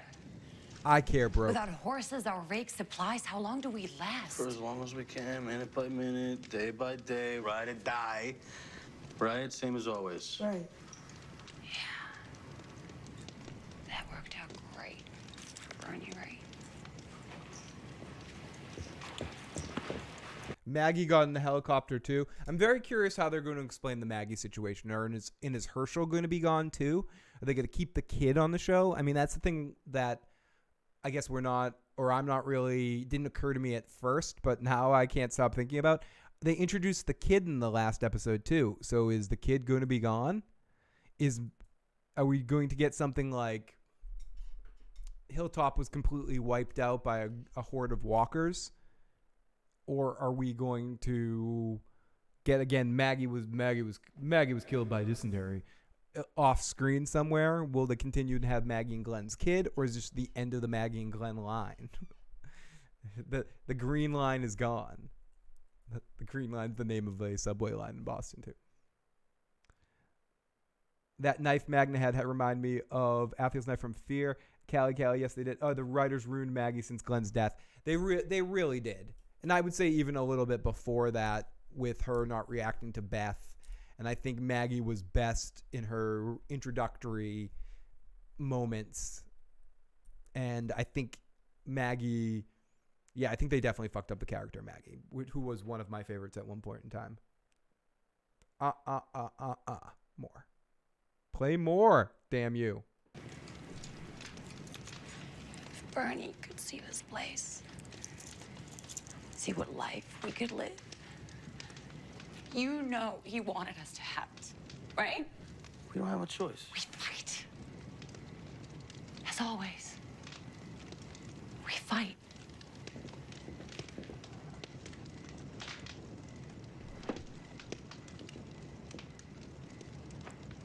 So this scene was set up obviously to attempt to help us to get to know these characters better. But I know something about it I felt like wasn't executed to the proper effectiveness. I don't know what exactly it was, but again, this could be just on me. I'll fully accept that I need a few episodes to get used to these characters. They didn't immediately hook me. That doesn't mean they won't after a few episodes. All I can say is after one episode, I wasn't feeling them as much as I could have, but I'm willing to give it some time. People are like, who gives a fuck if you're willing to do shit? But I just mean that I'm willing to give them some time. It takes me a while with some characters, and I'm not immediate to love new characters, but I am accepting if they win me over. It's usually one moment or two moments, like a one scene or one moment that a character can do something to make you really like, oh fuck, this character is awesome. And I hope sometime in the next couple of episodes, at least one of these characters does that. Maybe something's coming up that people know in the books that might be happening on the show to show off why some of these people are special or interesting, but I haven't seen it quite yet, or maybe it's just how they were introduced. But I'm holding out hope that somehow in the next couple of episodes, these characters are fleshed out in a way to make me care about them without having read the material that gives more explanation of who they are. And I think that's what's important with a show like this. And when they started out, they made you care about the characters even if you had never read the comics. Like when I first saw the first season of The Walking Dead, I hadn't seen anything, but I cared about the characters by the end. And the first couple of seasons. And then when I read the first 100 issues, I knew generally beat for beat, not exactly what was going to happen, but a lot of stuff that was going to happen. But I still enjoyed the characters. And when other people showed up, I still felt like they fleshed them out generally well. Characters like Tyrese or some other characters that got introduced around that time. The governor eventually, and some other things got introduced and explained in decent ways. But I think after a certain point in time, post Alexandria, when they've introduced new characters, even though I haven't read the material, I feel like I'm lost if I don't know the source material of who these people are. I feel like it's more, oh yeah, this person's showing up, I know them from this, like they're really interesting, I can't wait till this person shows up and this thing happens, instead of establishing who they are as people and making the fact that they're in a different medium less important. I don't know. At least that's how I feel with some of these characters. I feel like it's not, they rely too much on the people watching have read the books too, so they know who they are, so we don't really have to introduce them well. It's just, dun dun dun dun dun dun dun dun dun. Here's this character you know and been waiting for. Barbecue sauce. But whatever. Phil, the scene sucked, and that's why it didn't click with you.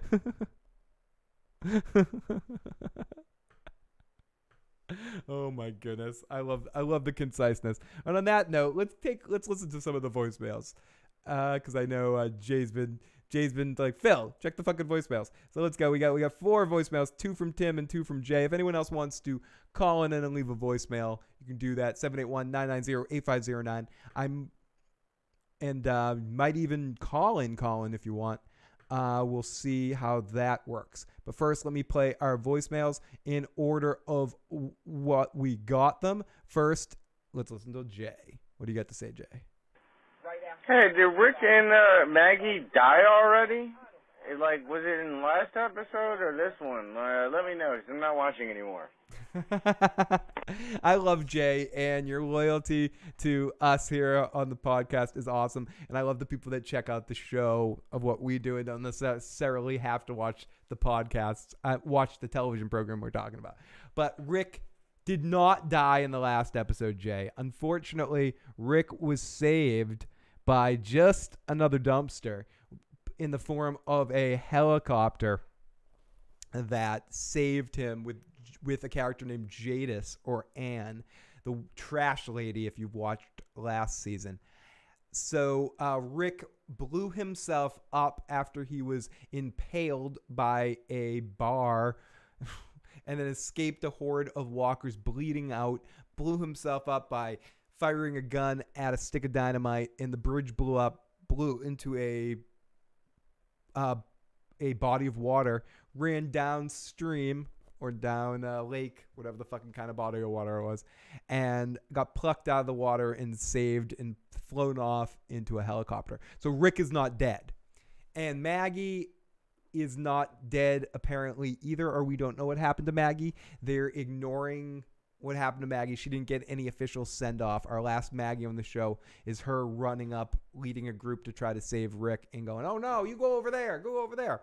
So there was no official goodbye to Maggie. So it seems like we got Rick Grimes, final episode. But there was no, and also Lauren Cohen, final episode. And I know Andrew Lincoln is the bigger character, but still Maggie's been around since almost the beginning, pretty early on, season 2, right? Did Maggie show up in season 2? Or was it the end of season 1? Season 2, right? Season 2? People correct me if I'm wrong. Beginning of season 2, end of season 1.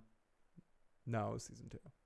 But so I don't know. No official real goodbye. Just, don't let the door hit you on your way out, because they could do that to her, and Andrew Lincoln's too important. They're like, oh, we'll give you a movie. And she's probably like, get me the fuck out of here.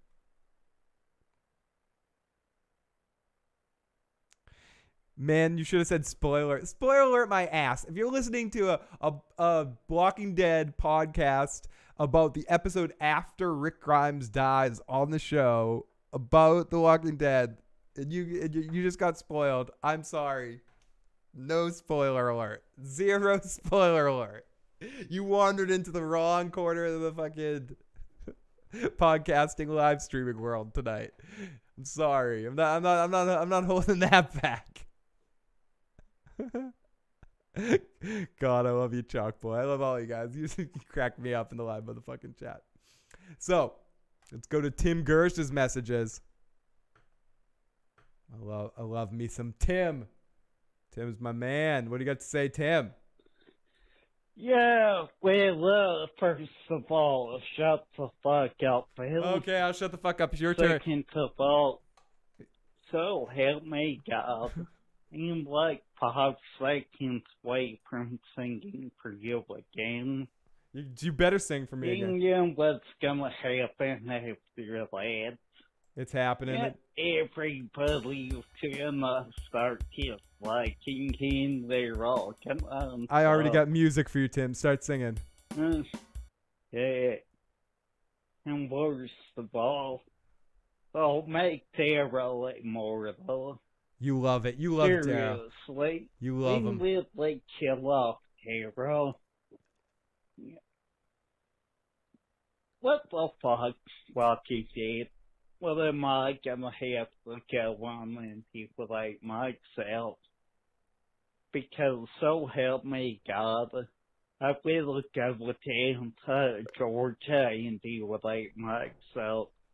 And then probably smack Dr. JSS. Yeah, alright. See ya. Dr. Sayas. Let's listen. Here we go. Here we go. Hey Phil, if you keep doing Walking Dead reviews, are you gonna change the picture you have on the side or whatever of your little, like, I don't know, screensaver or whatever when you're doing the show? Because, like, I think 2 of those characters have died, haven't they? Are you gonna, like, put a picture up there with, like, different characters from The Walking Dead now? Like, I don't know, Michonne and Carol and, whoever else. He's supposed to go. So, like, are you gonna change those pictures? Alright, later. Good fucking question. So your ultimate question is, am I lazy? Am I gonna be a lazy son of a bitch and keep this? Or am I gonna say, listen, I have to say fuck this. These characters are gone. I have to say goodbye. I have to say, listen, goodbye, everybody. Goodbye. It's time. It's time to end things. Time to put it up bare. Put this bear up and say goodbye. It's time. It's time. Forget it. Those characters are gone. To answer your question, probably eventually, if in the next half of the season I will. I'll just have this up all the time. This screen right here. And then Joe and Phil walked down the street, whispering to each other forever and ever. Good night, my love. They left the Crow and Stephanie behind that day and realized no one would truly ever understand them better than each other. Come with me, young Dirty Locks. Sit on my ketchup couch and dream of Saturdays where we watch on loop Better Call Saul, Daredevil, and Game of Thrones. We will be happy forever and ever.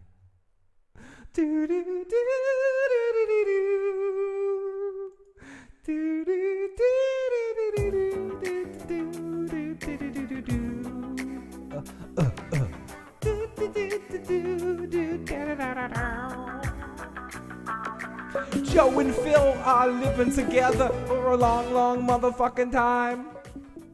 Joe and Phil are living together, motherfucking long ass time. Oh, you're messing with my songs. Oh, baby, baby, go now in my wrongs. Gonna bing a bang a boo doo boo boo doo boo. Okay, enough of that. Enough of that stupidness. I think we've got another voicemail coming on in as I hear the dingle dingle berries of my fucking phone lines swinging and jingling. I can't wait to hear these voicemails. I love the voicemails. 781-990-8509. Leave a voicemail. Maybe we'll answer the call too. Get it live. Watch the ongoing tales of Joe Dirty Locks and Phil the Issues Guy. Joe, for some reason my head's on backwards. So is mine. That doesn't make any sense. But it's just the way we were born. Oh, okay, Daddy. Thank you. That's good, young one. Okay. You're fucking crazy. Yes, I am. You guys are crazy. You motherfucking crazy son of a bitch. Who's that? That's Katie Crow. Oh. I can't wait to come back for Game of Thrones reviews. I can't wait either, Katie. Yes, it's going to be really fun. What's going on right now? I don't care. We're having a lot of fun here tonight. I totally ship Phil and Joe. Oh, well, I'm gonna keep this up for a little while longer. It's beautiful. I do. Faux or Jill? It's got to be Jill, right? It's got to be Jill. That's just too. It's too. Isn't it easy because it's a real faux? Well, faux's good too. Faux sounds like a delicious meal of some sort, right? Isn't faux a faux's pretty delicious if it's what I think it is. Awesome. We got a message from area code 408, and let's listen to Tim's last message right here. Oh, we got a couple of voicemails. Okay, cool. Someone must have got cut off. Or let's hope. So let's listen to Tim Gersh's next message as I sit down. I wish I knew an animator that could like animate like 3-second videos of the silly adventures of Joe Dirty Locks and Phil the Issues Guy. I know Joe has grown to be an amazing artist, but I gotta do like a GoFundMe to build Joe an animation studio or something. But I'd love to make a series of little animated shorts with me and Joe, with Joe and I. Anyways, so let's continue. Let's listen to Tim's message here. See what Tim's all about. All right. So first of all, shut the fuck up. Oh my god! I'll shut the. And second of all, if ones were seen to be a major. Hey, Juliet, where did you go? Oh no, wait, that's right. I don't care about you. Unless you use your tiny little bracelets completely broken in. Be careful of this. Oh, David, I am fucking no. I just made it. David, one day, man. I've got some ideas with the script writing talent. Joe's got some amazing chops from an artistic standpoint. We all got to do a silly little short project, even if it's just a one video or one series of videos project or something. When we all get a little bit more time, or we've got to figure out a way to do it. Maybe over the winter or something. But yeah, we'll talk more. If you can we'll brainstorm something. I don't got a problem with but again, I want to give up Charlotte to my boy King. Yeah, he was always in my thoughts. Alright, I'll talk to you later. Tim, as always, amazing. Yeah, Walking David, I have some great fucking ideas. It could just be the three of us, you know, doing a lot of the fucking shit. A lot of fun stuff. Atari Dad, that would be amazing. And I'm lucky enough to have even 2, 3, 4, as many of you motherfucking chatters and people that check out our stuff as possible. And the bigger, if we're lucky enough to get bigger and bigger, which I hope, then that would be amazing. I would always love anybody doing any gifts, pics, weird shit. We do have a couple people on Twitter that occasionally send out some funny pictures with Joe and I. There's a funny Joe is Michonne one that exists, and some other silly ones. So happily in the new studio where I'm moving, or the new area, I'm gonna have a little green screen room. I want Joe and I to release, like, get a website or put it up on like free source, some pictures of us with just a green screen behind us, so you guys can have some fun and put us in some really disgusting, silly, ridiculous situations if you want to have some fun. I think that would be a little bit of fun too. So yeah, we're gonna have some fun. And if anyone ever wants to make any fan made stuff, or as I've said before, anyone ever wants to write a recap of a movie or a television episode, I'll watch it and then read your recap. And we'll do a live show based on what you guys write. So if anyone ever wants to do any fan stuff like that, we're always welcome. You can always email me privately at igotissuesman@gmail.com, or if you're one of our patrons, that's automatically to the front of the list.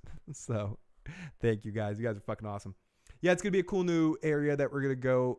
Like, I still don't know where the room that we're going to be doing the podcast in, but I'm going to have one room that's going to be like a complete green screen room. So I'm going to play with that a little bit more often and do a couple of like shorter videos, or maybe have a green screen in the room that I do the live podcast. I don't know.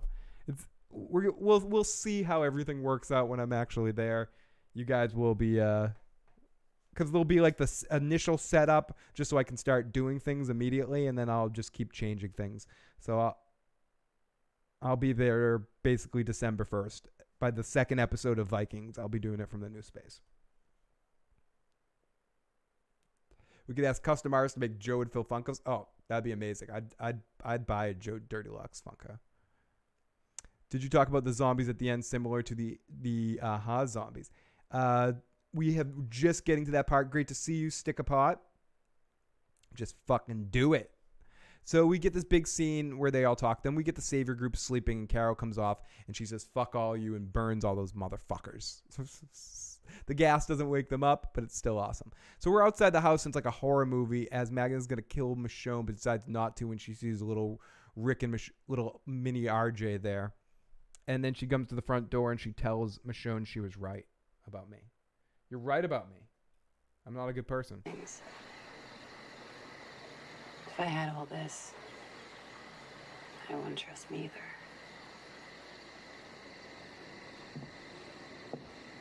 We've all done things, or else we wouldn't be here. Sorry, Stick a Pot. I go off topic, but this is where we are in the episode. It isn't always that easy to live with. I'm going to run and get another beer. I'll be Better right back. than losing everything.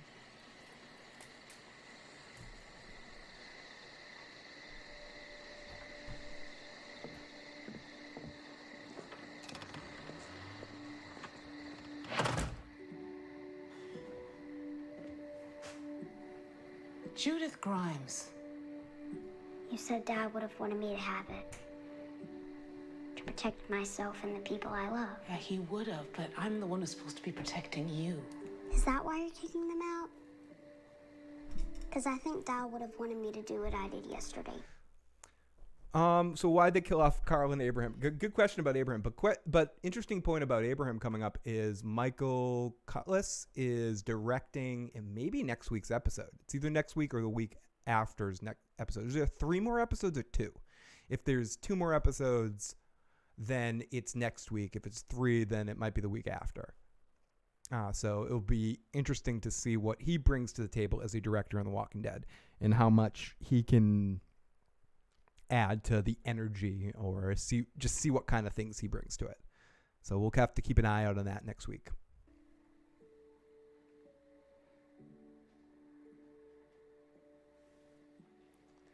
He would have been proud. Your brother, too. Your brother, too. Why don't you help them? Myself as well, Stick. Like, I'm lucky as shit to be able to come out here and babble to you guys. And thank you to all of you guys that jump on in here. And as I always say, you want to bring more people in. It's just as much up to you as it is to me to invite some new folks on in. But I'm always happy to talk to whoever's in the live motherfucking chat. You guys have been the best on this run with The Walking Dead. And we're going to be talking about it one way or another until the end of The Walking Dead.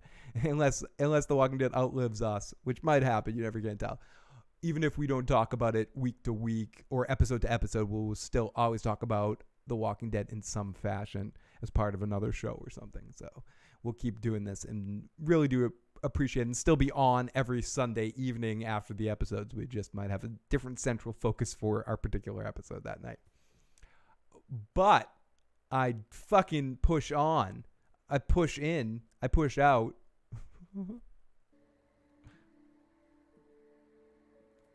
Lindsay, it was always great having you in the live motherfucking chat. I will see you next week, hopefully, and make sure everyone checks out Cynical Lindsay here on YouTube. Check out her reactions to The Walking Dead as well. You'll understand someday.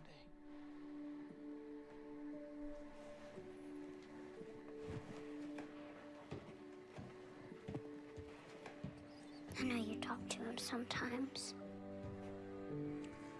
I know you're crazy. To Carl, too.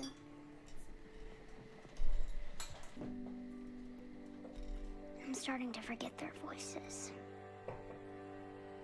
I'm not trying to, but they keep fading away. I hope you can still hear them.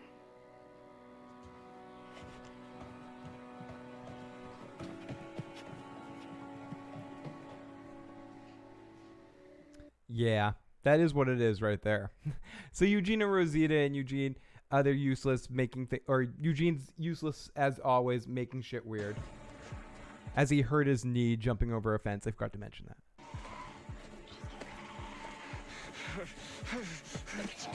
Let's go. Eugene! I'm holding your back.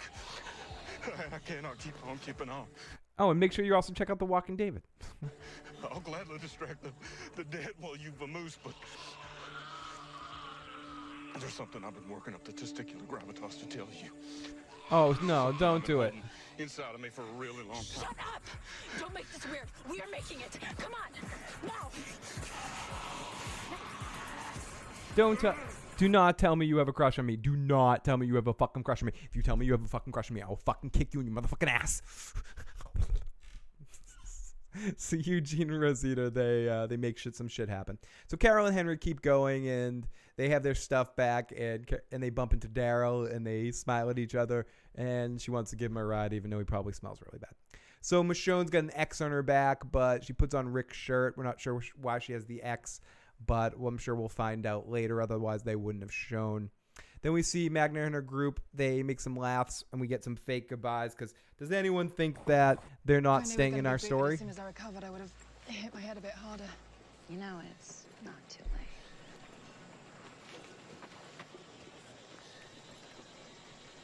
Will Daryl speak again? Will we get more emotional moments? Will The Walking Dead get exciting again? All these answers and more next week on the Philly Issues Guy recap show, live with Joe Dirty Locks and a call-in Walking David. Hell yes, it's happening. Chalkboy Mike Cable just conked out. Well, at least you got to watch the episode. Anyone with two eyes know he loves her. Aww. Aww. The mullet loves her. I mean, he's watched her have sex. Like, he's infatuated with her, obviously. Will Daryl speak again? Will he ever bathe? All these things and more. Have a good night, Chalk Boy. Talk to you soon, my friend. So, but Michonne comes riding over at the last minute.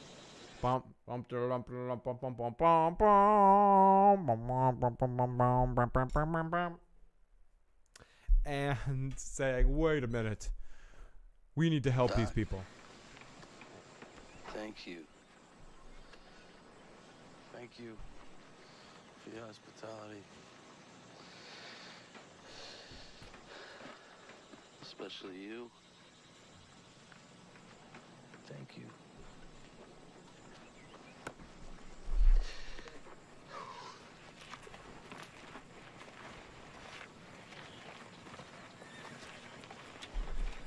Oh, more damage with horse. So Michonne comes over. I mean, what am I playing the audio for? Michonne comes over. I need to help you guys. I need to believe. We need to help these. They can't stay here, but I know some. Oh no, I actually want to hear this because I want to hear what she says. I want to hear if it's as vague as I remember it, and she could be talking about Enid. Betty, come on over here. Come here. Oh no shit. Fuck. Play this shit. Play this shit right now. You're gonna take them to Hilltop. With you. You gotta keep an eye on your with personal. There's a place a lot like this one. The leader might take you in. I'll escort you personally. Talk to her. You're gonna take them to Hilltop. With you. You gotta keep an eye on your patient till we get there. Okay, it was even vaguer than I remembered. She says, I'm going to take you there. The leader there might accept you. I'll talk to her. So they didn't say, oh, I'll talk to Maggie. Don't you think if it was Maggie and we know it's Maggie and they know it's Maggie, she would have just said, if you know the people, if we're in this real world situation, you'd say, oh, I'll go talk to Maggie. I'll take you to my friend Matt, to their leader, Maggie. They specifically were vague about it because it's not going to be Maggie. It's going to be someone else as a leader, if they ever even make it there. I know I almost went, Phil, don't go back in the closet. I had to go check to make sure my cat wasn't doing anything weird over there. Phil, does that recording that Rick made after he came to Alexandria still exist for Judith DeWater to Negan? Recorded a sex tape over it. I think that's a very important question, and I would guess that Negan probably would have recorded a sex tape of it, watching the six-finger man, imagining himself being a six-fingered man, so he can use his pinky for very interesting things that need not to be discussed here in this podcast. Nice, Jeffrey. Great to see Jeffrey in the live motherfucking chat. It's soap opera 101, amnesia, missing sees, evil twins, last minute weddings, forever pitting, missing husbands. Only thing that's missing was ghosts, werewolves, and aliens. Great to see Jeff in the live motherfucking chat. We're trying to be inclusive with The Walking Dead, pedo, attracted. Open your hearts. Open your hearts. Maggie formed the Whispers. When she doesn't come back, they'll recast her in makeup, and no one will know.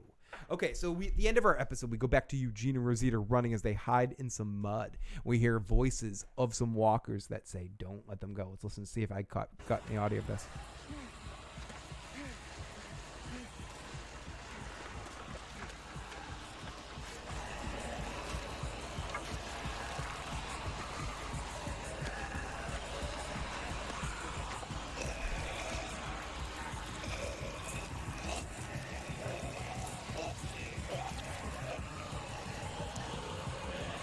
I couldn't have the sound cue.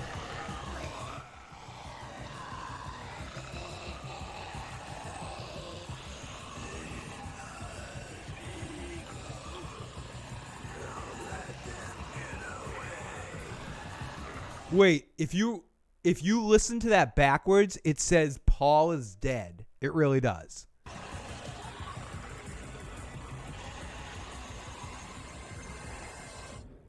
My name is Mud, not be confused with my name is Mud.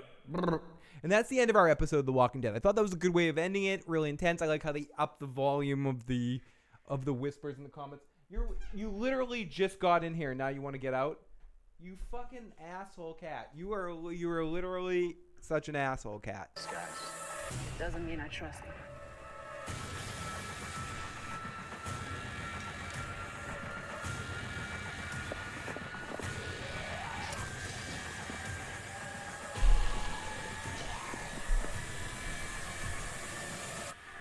Oh, fuck. And there we go. That's the end of our episode. And that's next week, which seems super exciting. I'm expecting these last 2 episodes to hopefully amp up the excitement. I'm hoping next week we're coming here at least talking about a fun episode. I feel like this was one of those episodes that was transitional, and it needed to do a lot of the things that it needed to do by introducing new characters, by setting up the end storylines. But I think, as David pointed out in the live chat, and as I was talking about earlier as well, the fact that they decided not to wait till the midseason break to do this time jump sets us up in a really weird kind of position. Let's see. The subtitles. The zombies were talking. I watched the subtitles. They had lines. They did. They said, we have to find them, or don't let them go, I believe is something that they said. Is really weird. I wonder, like, honestly, I know people might know spoilers from the comics, but please try to keep that out of the live chat. I ask you, for the people that don't know what's happening, and I just wonder what exactly is going on. I hope they do explore that moving forward. I hope we don't need to wait a whole season to find out what the fuck is going on there and how that is going to affect things moving forward. They've said in some of the previews, and yes, I will talk about preview stuff, that Eugene is contemplating that maybe the zombies are evolving on some level. That's some way that could change things up and make things a little bit more interesting if we're starting to get zombies that have a little bit more intelligence, perhaps, or perhaps it's something different, something we can't even imagine. So I think it's going to be cool. And I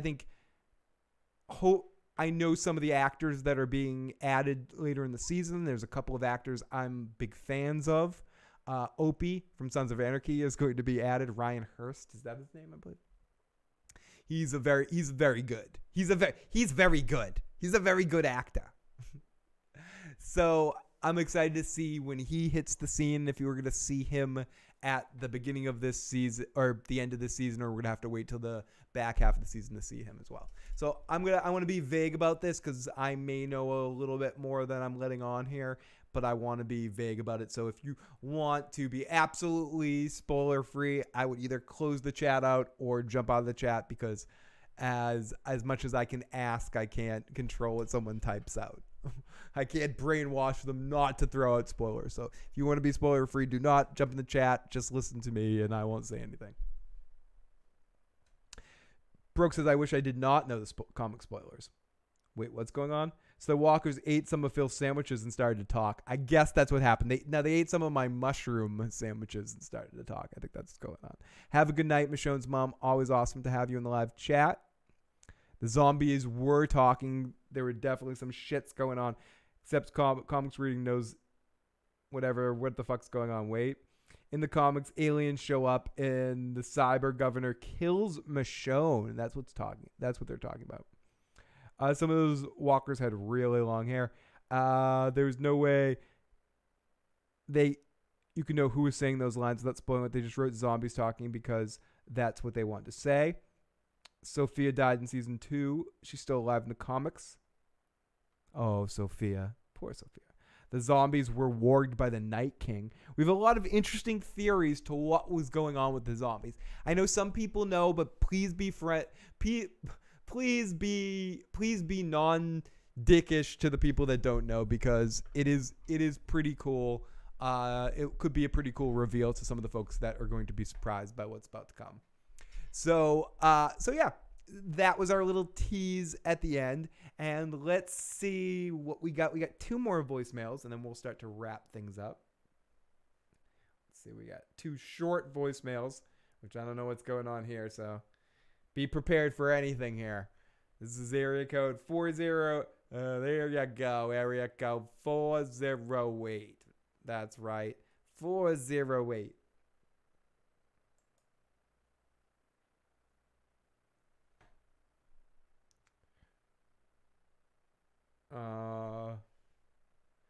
I'm gonna play a little bit of Tim's message to make sure. All right. Okay, cool. It wasn't me. That was perhaps their phone was cutting out. So let's try again. Area code 40-8. Oh yeah, looks like we do. We got a message here. We've got audio here in this one. Let's do it. 408. Dude, you gotta be fucking kidding me. The way she was holding that fucking handgun, Rick's gun, in front of Michonne. Absolutely. I forgot to mention that. And great point, Erica 408. She's just kind of like in the scene when she's talking to Michonne. She's like, she's holding Rick's gun through the whole scene. But I hope that gun wasn't loaded. And she just carried it around the house. Michonne never says anything about it. Yeah. Very funny. There's a movie called Zombie that's from the zombie perspective. Oh, that's what you were talking about earlier, Stickpot. Stickpot was saying something about reminded of the zombies.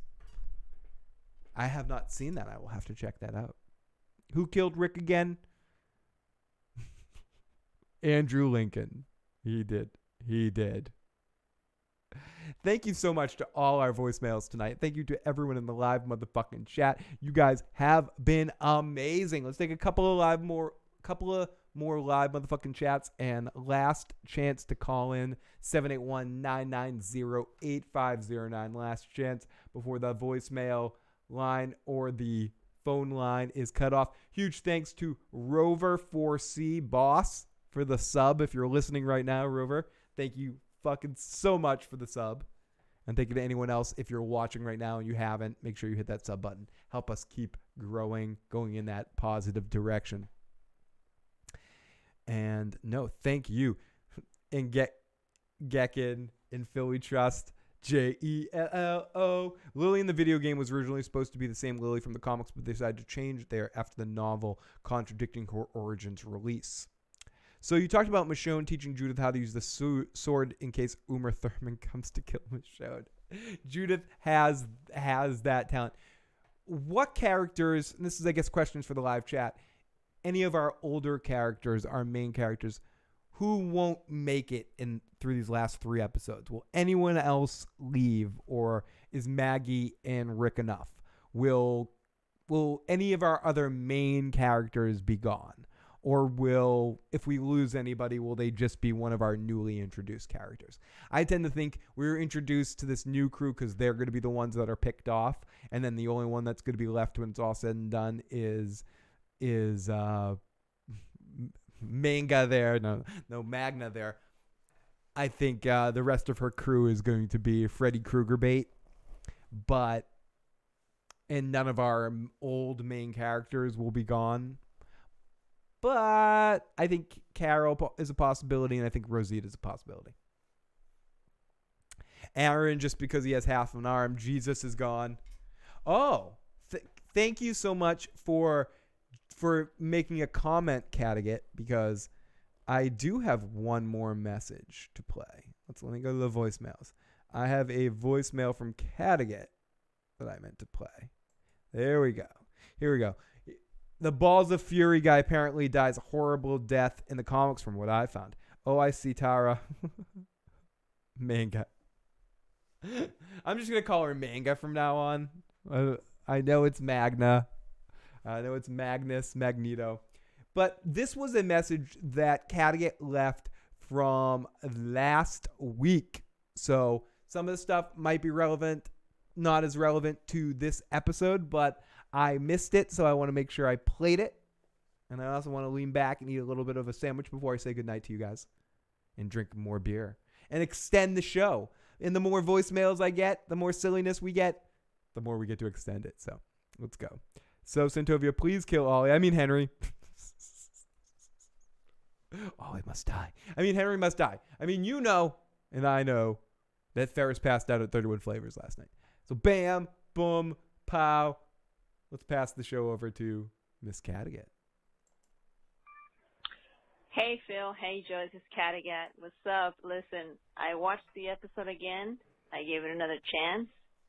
And what really bothered me was am I supposed to believe that little Judith, little ass kicker, somehow handle that Colt Python Here we go. like a fucking adult? People want to Are hear you this. Here we go. kidding Yeah. me? Fuck Like, no. I don't know if you've seen YouTube videos, but that Colt Python, those guns are very, very powerful. You're telling me that a little girl with noodle arm, she just handled that Python with 100 yards accuracy, handle 4 walkers? Are you kidding me? Oh, come on, Gimple. Oh, come on. This whole strong woman bullshit. Enough. Enough. Just stop, please. And like Joe said on Sunday night, Miss Kang is just another Gimple protege. I really don't know what we can see from, or what we can expect from season 9. I'm just afraid they're gonna fuck up the Whisperers. All right, that's it, guys. See you Sunday. Bye-bye. And there we go. I know a couple of people I've been holding that one in the back pocket. People that have been complaining about Judith and the gun, because I knew I'd listened to Caddigat's message earlier today or yesterday when I sent her back a text preparing that message, and it's definitely relevant for tonight's episode as well. Seeing her handle that gun, and awesome stuff as always from the live motherfucking chat and from our voicemail callers. Tari Dad, she used a 9mm last episode, which is why Michonne didn't want her using the Python. But obviously she has used it if she is in ownership of it. And she's in ownership of Michonne's katana as well, which is interesting. But I think Judith is going to be protected by superpowers of main character blood, and she has that Andrew Lincoln non-bleeding, bulletproof blood, and her dad is the Punisher. So she's got the My Two Dads situation. Let's just forget about Lori altogether and think that she is a love child of Shane and Rick, which is the direction they're going to go with her, and that she also is enhanced by Negan's unkillability. So it's going to be fun watching that. But Callie says 9mm aren't easy to handle as well. The only thing I've ever, as a little kid, I think I was like 17 or something, I shot a 22 shotgun thing, and I was like, fuck, fuck that. Next episode, she's gonna be using a bazooka. Back then, state fairs used to let you. I think, yeah, mine was up at like it was like a ranch and fuck whatever. I've babble. It's like shooting cans and shit. But pretty sure Judith uses a different sword. Michonne still has her sword. Judith's sword is clearly smaller. Thank you, Atari Dad.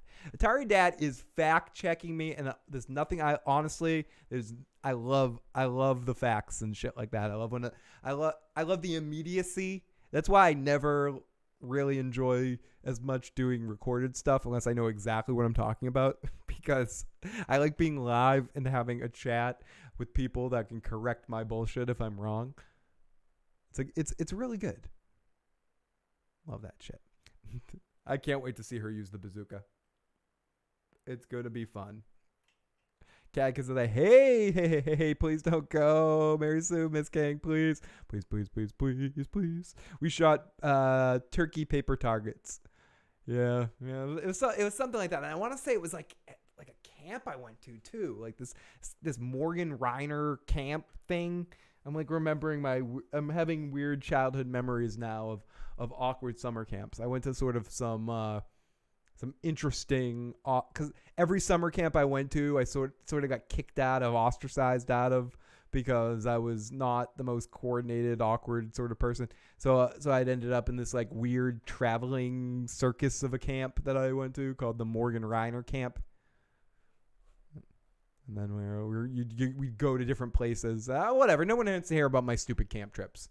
It's not that kind of podcast. Is it that kind of podcast? Has it gotten to that point? I guess it is. Now I'm just babbling. Everybody, I guess if you're here for The Walking Dead, The Walking Dead is over. Not I don't mean the show is altogether over. I mean the discussion about The Walking Dead is over. I'll still take a couple Walking Dead questions, but for the next 3 to 5 minutes before I wrap this up, it's probably just normal babblery. Now it's just that let me flex that the people in my normal life don't want to hear me talk like this. So I just need to just close my eyes. And that's why I have the camera off right now, because literally I'm closing my eyes, swaying back and forth, just talking and talking and talking about nothing. I'm talking, but nothing's coming out. Nothing's coming out inside your mom. Nothing's coming out inside your pop. Nothing's coming out inside your dog. Nothing's coming out inside the ketchup can, because it's Uncle Phil's ketchup couch. Everybody sit down, Uncle Phil's ketchup couch. Hi, everybody. Welcome back to Uncle Phil's ketchup couch. I'm your host, Uncle Phil. Not the guy from The Fresh Prince, not Shredder. I wish I had a voice like that. If I did, I wouldn't be sitting here on this ketchup couch. I'd be cashing checks. Anyways, let's thank Phil the Issues Guy for another good recap. It's time for Uncle Phil's ketchup couch, sitting down on the ketchup couch. That's right.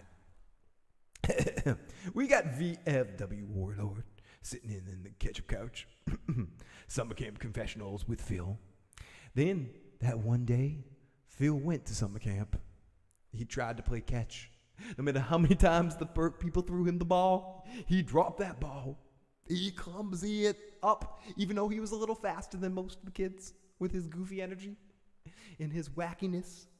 He ran and he ran and he ran, but he could not catch the ball. He was like that character in every one of those football movies that can't catch till the last game, but even in the last game, he still couldn't catch it because no one put stickum on his hands, or no one called him Clifford Franklin. Yes, Uncle Phil's ketchup couch was a sad place. Then when Phil quit football finally in his junior year, because he started taking Sid Barrett medicine and having some fun, he got arrested or PC'd by a police captain who's also a football coach and forced to go back into football, to which he was used as a tackling dummy for a whole half season, which was really fun in a weird sort of way, because he liked the body contact. Yes, touch me. In fact, in one situation, was tied to a goalpost and forced to sit there for hours and hours. Well, I mean, no one really did anything to him. He just had to sit there for like hours and hours. And then he was tackling dummy. It was fun. Back in Uncle Phil's ketchup couch.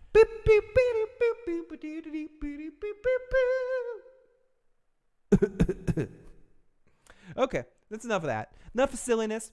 But if oh my goodness me. Welcome back, everyone, to Phil the Issues Guy. So I guess now is as good a time as any to start to wrap this shit up. What time we have? Yeah, I guess. I mean, I honestly could go on, but no. Let's wrap this silliness up. And if anyone has any last minute questions before we call it a podcast, and by we I mean all those silly voices inside my head that can never escape.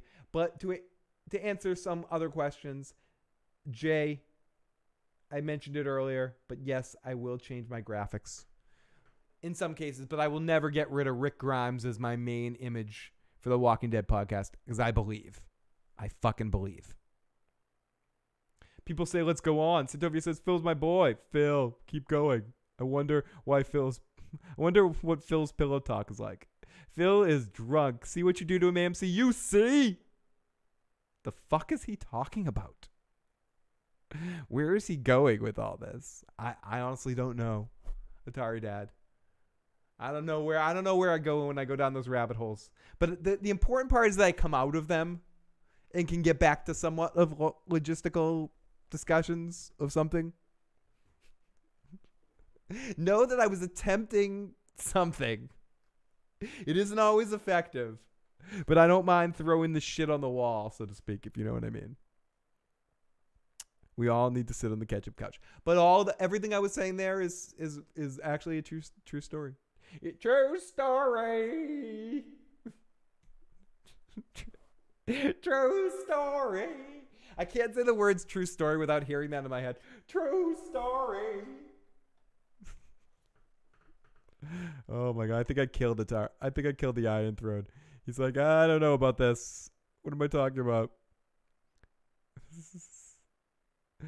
Phil, I wouldn't be surprised if Judith morphs into a Power Ranger with Megazord powers and shit. I wouldn't be surprised either, Howling Wolf. Phil, I found it a bit hilarious that Jed, aka Shithead, and Merry Band of Ball Fondlers.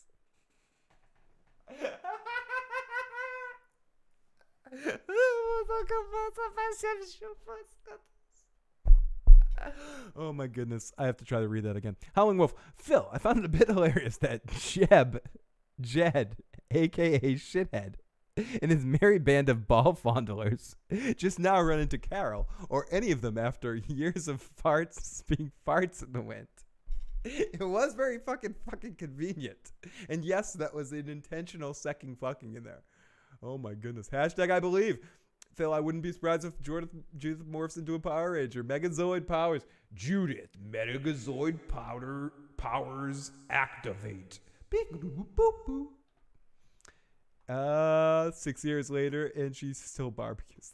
Oh my goodness. Let me scroll through. The Power Rangers never get... To be fair, it's kind of believable a kid growing up in that shit would be more capable than your average pre-apocalypse kid. Absolutely. 100%. And I think for my benefit, it was done a little bit better with Carl. But again, that has something to do... Atari Dad, I agree with you. But it has something to do with the fact that we did a 5-year jump and now we're just introduced to her. And the last time we saw her, she's going gaga goo goo with Michonne. It's another reason why it would have been good to see a little bit more of that transition with a little bit of seeing her deal with the immediacy of how she dealt with her father's death, and if that hardened her, if that drove her into being, I want to train. Like you got a little Phantom Menace moment where I want to learn, teach me how to fight, or something, seeing her sort of inspired to go into that direction. The Walking Dead hasn't in a long time earned the ability to just say, oh yeah, this is just how things are. Because I think certain things need to be shown, not told. I think with something like that, to believe it, you need to see how it happens. And I know it's because you make sense. Someone growing up in that world would have those skills at a younger age. And especially if they're in a constant form of training. And especially if you think of all the context of everything put together. It makes sense. But in the visual aspect of a show that we're watching right now, with the introduction of the character, it was done in a very cartoonish way. And it could have been done a little bit better and transitioned a little bit smoother into showing her have some skills, but not just 1 second we see her playing with blocks and then we see her with handling a gun and then throwing around Rick's gun with Carl's hat on. But I do agree with what you're saying. That it could make sense if we saw the process. And that's where time jumps kind of suck, because they could have headed in that direction with Judith. They had a good chance with her because she's someone that was the first creature, the first character that we've seen that was born within it. So we could see her kind of grow into that and see how quickly she could become that. And then I'd buy that a 6-year-old or a 7-year-old could wield the weapons. But now it's like some undisclosed amount of time. Is she 7? Is she 8? Is she 6? Is she 5? Like, how old is she? How long has she been doing this? Did she show an innate skill for this? Or is this all the training that between Carol and Michonne? I want to see some of this. I want to believe it. I guess that's what it comes down to. Time jumps can kill books. Just ask George R. R. Martin. What's the end game? The show has no plot. Survive, kill zombies? What the fuck? I added a what the fuck, Mike. Sorry. I know Mike's not one to curse. So, Mike, I'm sorry for adding a curse to your words there. Tired of The Walking Dead? Watch Supernatural and ask Broke Black Man Fandom D Saint all about your questions about it. Nope, JDM can't pull off long hair. I don't think so. What's the end game? He looks silly. The writers are actually not out of ideas. It's just bad writing. Callie. 2 points for fucking Gryffindor there. You're fucking absolutely right. 100%. Fuck yeah. Like, I think The Walking Dead has endless possibilities for interesting atrocities to happen on screen. It's just the writing hasn't been able to pull it off. And I talked about this earlier. It's all about the dialogue. It comes down to the stupid fucking dialogue. Just like my stupid fucking discussions there where I'm doing a voice right there. Like, what I'm saying is stupid. The voices aren't bad, but if I'm reading a script, I could probably do that funny. But what I would say, when I'm saying stupid, it's stupid. It doesn't matter if my voice is funny or not. Oui, I am French Hulk. I mean, doing that voice, if I say something stupid with it, doesn't matter.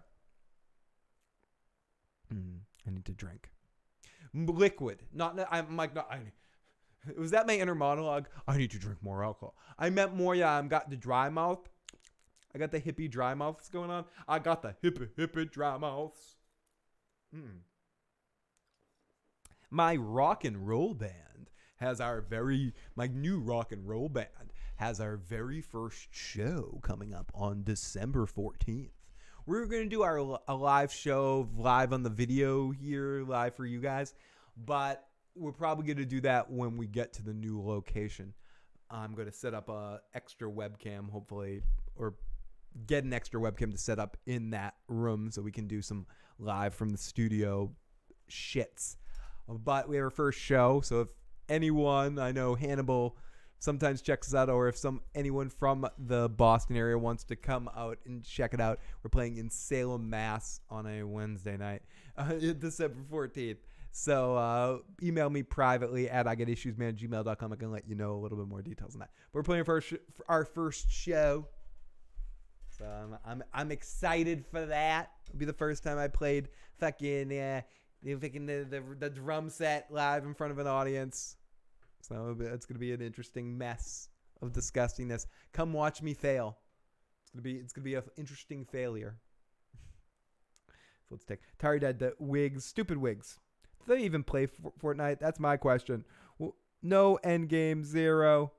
Carol's wig looks ridiculous. Watch Gotham instead. It's way fucking better. Walking Dead 229. Judith is a bad created character. Carol's wig looks as bad as Ezekiel's shitlocks look. Real Housewives of Compton were a sponsor, I believe. Judith was like a cheesy 80s montage showing everyone stepping up to take care of her and train her after Rick's death would have worked. Even that, Centovia, 100%, that something like that, if they were going to do this time jump, give us a fucking 5-year time jump montage. I don't give a flying fuck. Show us Judith in mad training, going crazy, being obsessed with it, showing that she's a prodigy of some sort. I don't care. I wonder if Aaron's kid is also a badass or if he's sheltering him. December 14th, first rock and roll show. Yep. Singing and playing drums at the same time. My band's called Two Piece Trip. That's right. Tripping out. Like taking a 2-piece trip. Drums and guitar. I sing and play drums. It's going to be hard. Excuse me. I still don't know how I do it. And I don't do either thing well. Come watch me do both things reasonably okay. But yeah, I know most likely none of you guys could be able to come to that. But I figured I'd say something. Hopefully I will try to record it and post it somewhere and send links for anyone interested in such things. So, young women only capable of being flawless with no training. You sexist. The time jump was too early. Atari Dad says, by the way, this was probably a weird time to point out that Judas actually is played by young Ray in The Force Awakens. Wait. Atari Dad adding to the fuel to the fire at the moment by saying that the actress that plays this is the same one that played young Ray in The Force Awakens. Interesting. Judith is the hit girl from Kick-Ass, Robin's Revenge. Gotham is only 88 episodes, Supernatural 299. You just got a 2-piece combo and a biscuit. It's interesting, Mike, because we were one name we were considering was how we got to the name was I liked a name that had the word trip in it, and my cousin, who is the other player in the band, like the name 2-piece and a biscuit. But we both decided that we didn't want the name biscuit in there for whatever reason. So we combined our names to two-piece trip. But yes, the foundation of our name, it has to do with a biscuit, two-piece and a biscuit. That's where the two-piece part of it comes in. So two-piece and a two-piece trip. It's not just talking about like two people in the band. It's more like a two-piece kind of trip. Blue Steel says, how did they recover Rick's 44 for Judith? Did they go panhandling in the river of 500 walkers? Excellent question, Blue Steel. That is a Joe Dirty Locks kind of question. That's Joe Dirty Locks approved. Let's get Joe. I missed Joe tonight. Where is he? Yeah, let's window capture that and get Joe Dirty Locks. Yeah, Joe approves of that. I miss you tonight, Joe. What do you got to say about that? See, Joe's asleep, so yeah, he has nothing to say about that, but he does approve of that fucking comment. That's a really good fucking question. Really good fucking question. You got a two-piece combo and a biscuit. Two-piece and a biscuit, baby. Oh, we will start a Bandcamp. We will start, once we record stuff, we will get stuff posted. We're going to start a YouTube channel and make some videos and get silly and stuff. So be prepared for some goofy stuff. We got, Rose, Matt, it has been a long time. Totally. It's amazing to see you in the live motherfucking chat. It's great to see. That's why I love seeing so many faces pop in. We've met so many friends over the years. And sometimes I think that YouTube doesn't notify everybody. Sometimes I think not everyone's notified when we go live. But it is awesome to be able to see you and see all of our friends. Two piss trip. Yeah, I like that. Two piss trip. Oh, Joe Dirty Locks. You didn't name it two-piece and a biscuit so Popeyes doesn't sue your asses. In the good old days, Game of Thrones with Joe and Katie Crow. Guess what? Season 8 is coming, and Katie Crow is going to be back with us. So the three of us will be back for those final episodes, all three of us. I'm going to make Joe take every week off of work. So Game of Thrones is coming, but it's great to have you back in the live motherfucking chat. We should start a rock band called Air Dumpster. That's not a bad name. I love it. Where's Joe drunk of Fanta Soda? Joe's working, unfortunately. Excited. Never is Joe more excited to work than on the off Walking Dead weeks. Dirty bastard. Dirty dreadlock and bastard. Yeah, it's coming. Season 8 is coming. I feel it in my bones, Ned, as Ian says. It's coming. I can't wait. See, it's coming in so much anticipation that I can say with certainty that Joe and I will be talking about Game of Thrones this week. Either Wednesday morning or Tuesday morning. We have to figure out which morning. One of the mornings. Or no, Wednesday morning or Thursday morning or one of the mornings. What the fuck morning? Probably Tuesday morning. Joe and I will be talking about some Game of Thrones. We're going to be way behind. This is our catch-up podcast on what we said our assignment was. We're doing our cheating Game of Thrones cast. We're going to talk about all the characters we still haven't talked about. Little few things about them. And just kind of catch up with our thoughts and our hopes. And then we're going to start getting into something a little bit more often. I got a couple of outside friends I want to bring in to share some discussion. My friend Derek and his sister Stephanie. I want to bring them in. Also bring in some other YouTube collaborators that we haven't talked to in a while. I'll get Tony back on the channel to do something. Get Carmine hopefully back on the channel to do something. Invite a couple of our other friends that yet to be named, but have definitely had some fun with in the past. Invite them over as well. So good to get into a lot of that fun, especially once we start getting more information about when the season starts. Because I'll hold it off. I'm gonna wait until Joe and I do our thing this week. But either probably Tuesday morning, early morning, so it's gonna be off hours for most people. But check it out. You know what sucks? Titan sucks. It's worse than Harry Potter. Joe would rather work than watch The Walking Dead. Katie Crow is better than Joe. Replace Joe. I would love to do a podcast. I've said it before. I'd love to do a podcast with Katie without Joe. I don't think she'd like to do a podcast with me without Joe.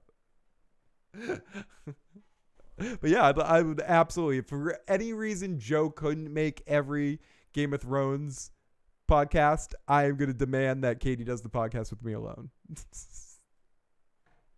I'm going to do it. Phil, watch Rick's cold python turn into Rick's morph through plot magic.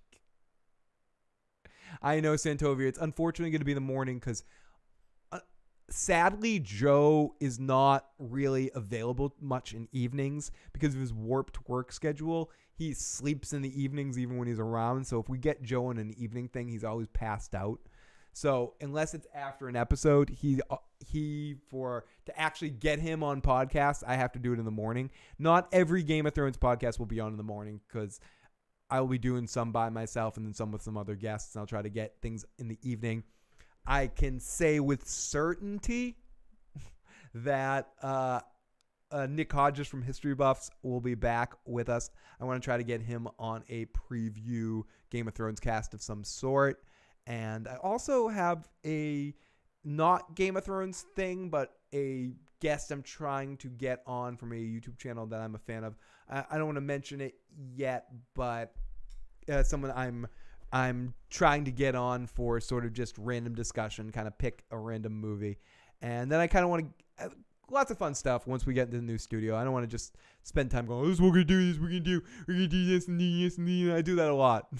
But once we get set up in the new studio, I'm going to start having guests in studio a little bit more too, and start getting, we had a lot of fun doing the music trivia thing. I want to do a little bit more in-studio trivia, get back into some of our music discussions. I did that Pink Floyd thing. I want to do a Zeppelin one soon, and a Beatles one, and a Stones one, and a Who one, and an Aerosmith one, and a fucking Tupac one, and a fucking Beastie Boys one, and all sorts of Syd Barrett one, and a whatever, and this one and that one. So a lot of fun stuff happening between now and over the winter. So yippity yuda, poopity poop, cuckity duke, what a wonderful poop. Make sure you're subscribed to share in the silliness. So I guess let's end stuff. Let's end stuff. Hopefully at some point, Ahmed, I'm definitely gonna work on that. Hopefully when the season starts, we can try to make that happen. At some point, that would be amazing, and I at least can hopefully maybe. Anyways, we'll talk about that once it happens, but hopefully that will happen at some point. So, no Maggie death, Maggie disappear, Maggie ignored. DR. They seem to just make Maggie. They're not dealing with Maggie. They're just saying Maggie's gone. Poof. Disappeared. Into the night like a fart in the wind, as they say. So everybody, if you haven't already and you enjoyed this fucking silliness, please hit the subscribe button. Please hit the like button. Share this fucking video with a friend. Help the channel grow. If you really like us, think about helping us on Patreon. Or check out the description box below for all those other ways you can help us, like using our Amazon links, especially as the holiday season approaches. Start your shopping by clicking on our link first. Then any shopping you do, it's like fucking change in a jar. It doesn't cost you any extra, but it's like dropping like 2 or 3 cents per sale. So if you're gonna buy fucking shit, start your shit with our fucking shit. Where is it? I got my shit. Where is it? I have it right here. Yeah, there it is. That if you start it there, it's like seriously, it's like a couple of cents. Yeah. So yeah, try that. But yeah, Joe and I will be back this week for a Game of Thrones podcast of some sort. Not to mention, I might be back for some other stuff. Got a few more podcasts in this studio before I pack things up, and then I'm doing the rest of the things from my little phone. Like, hey everybody, Phil the Issues Guy. We'll have to do that for a couple weeks while I get the internet set up and the studio set up in the new place. Check out, if you haven't already and you're one of our patrons, make sure you check out last month's stuff. There's a walk around Salem, Massachusetts during Halloween, and also a live drum solo. Thank you to all of you guys. You're amazing.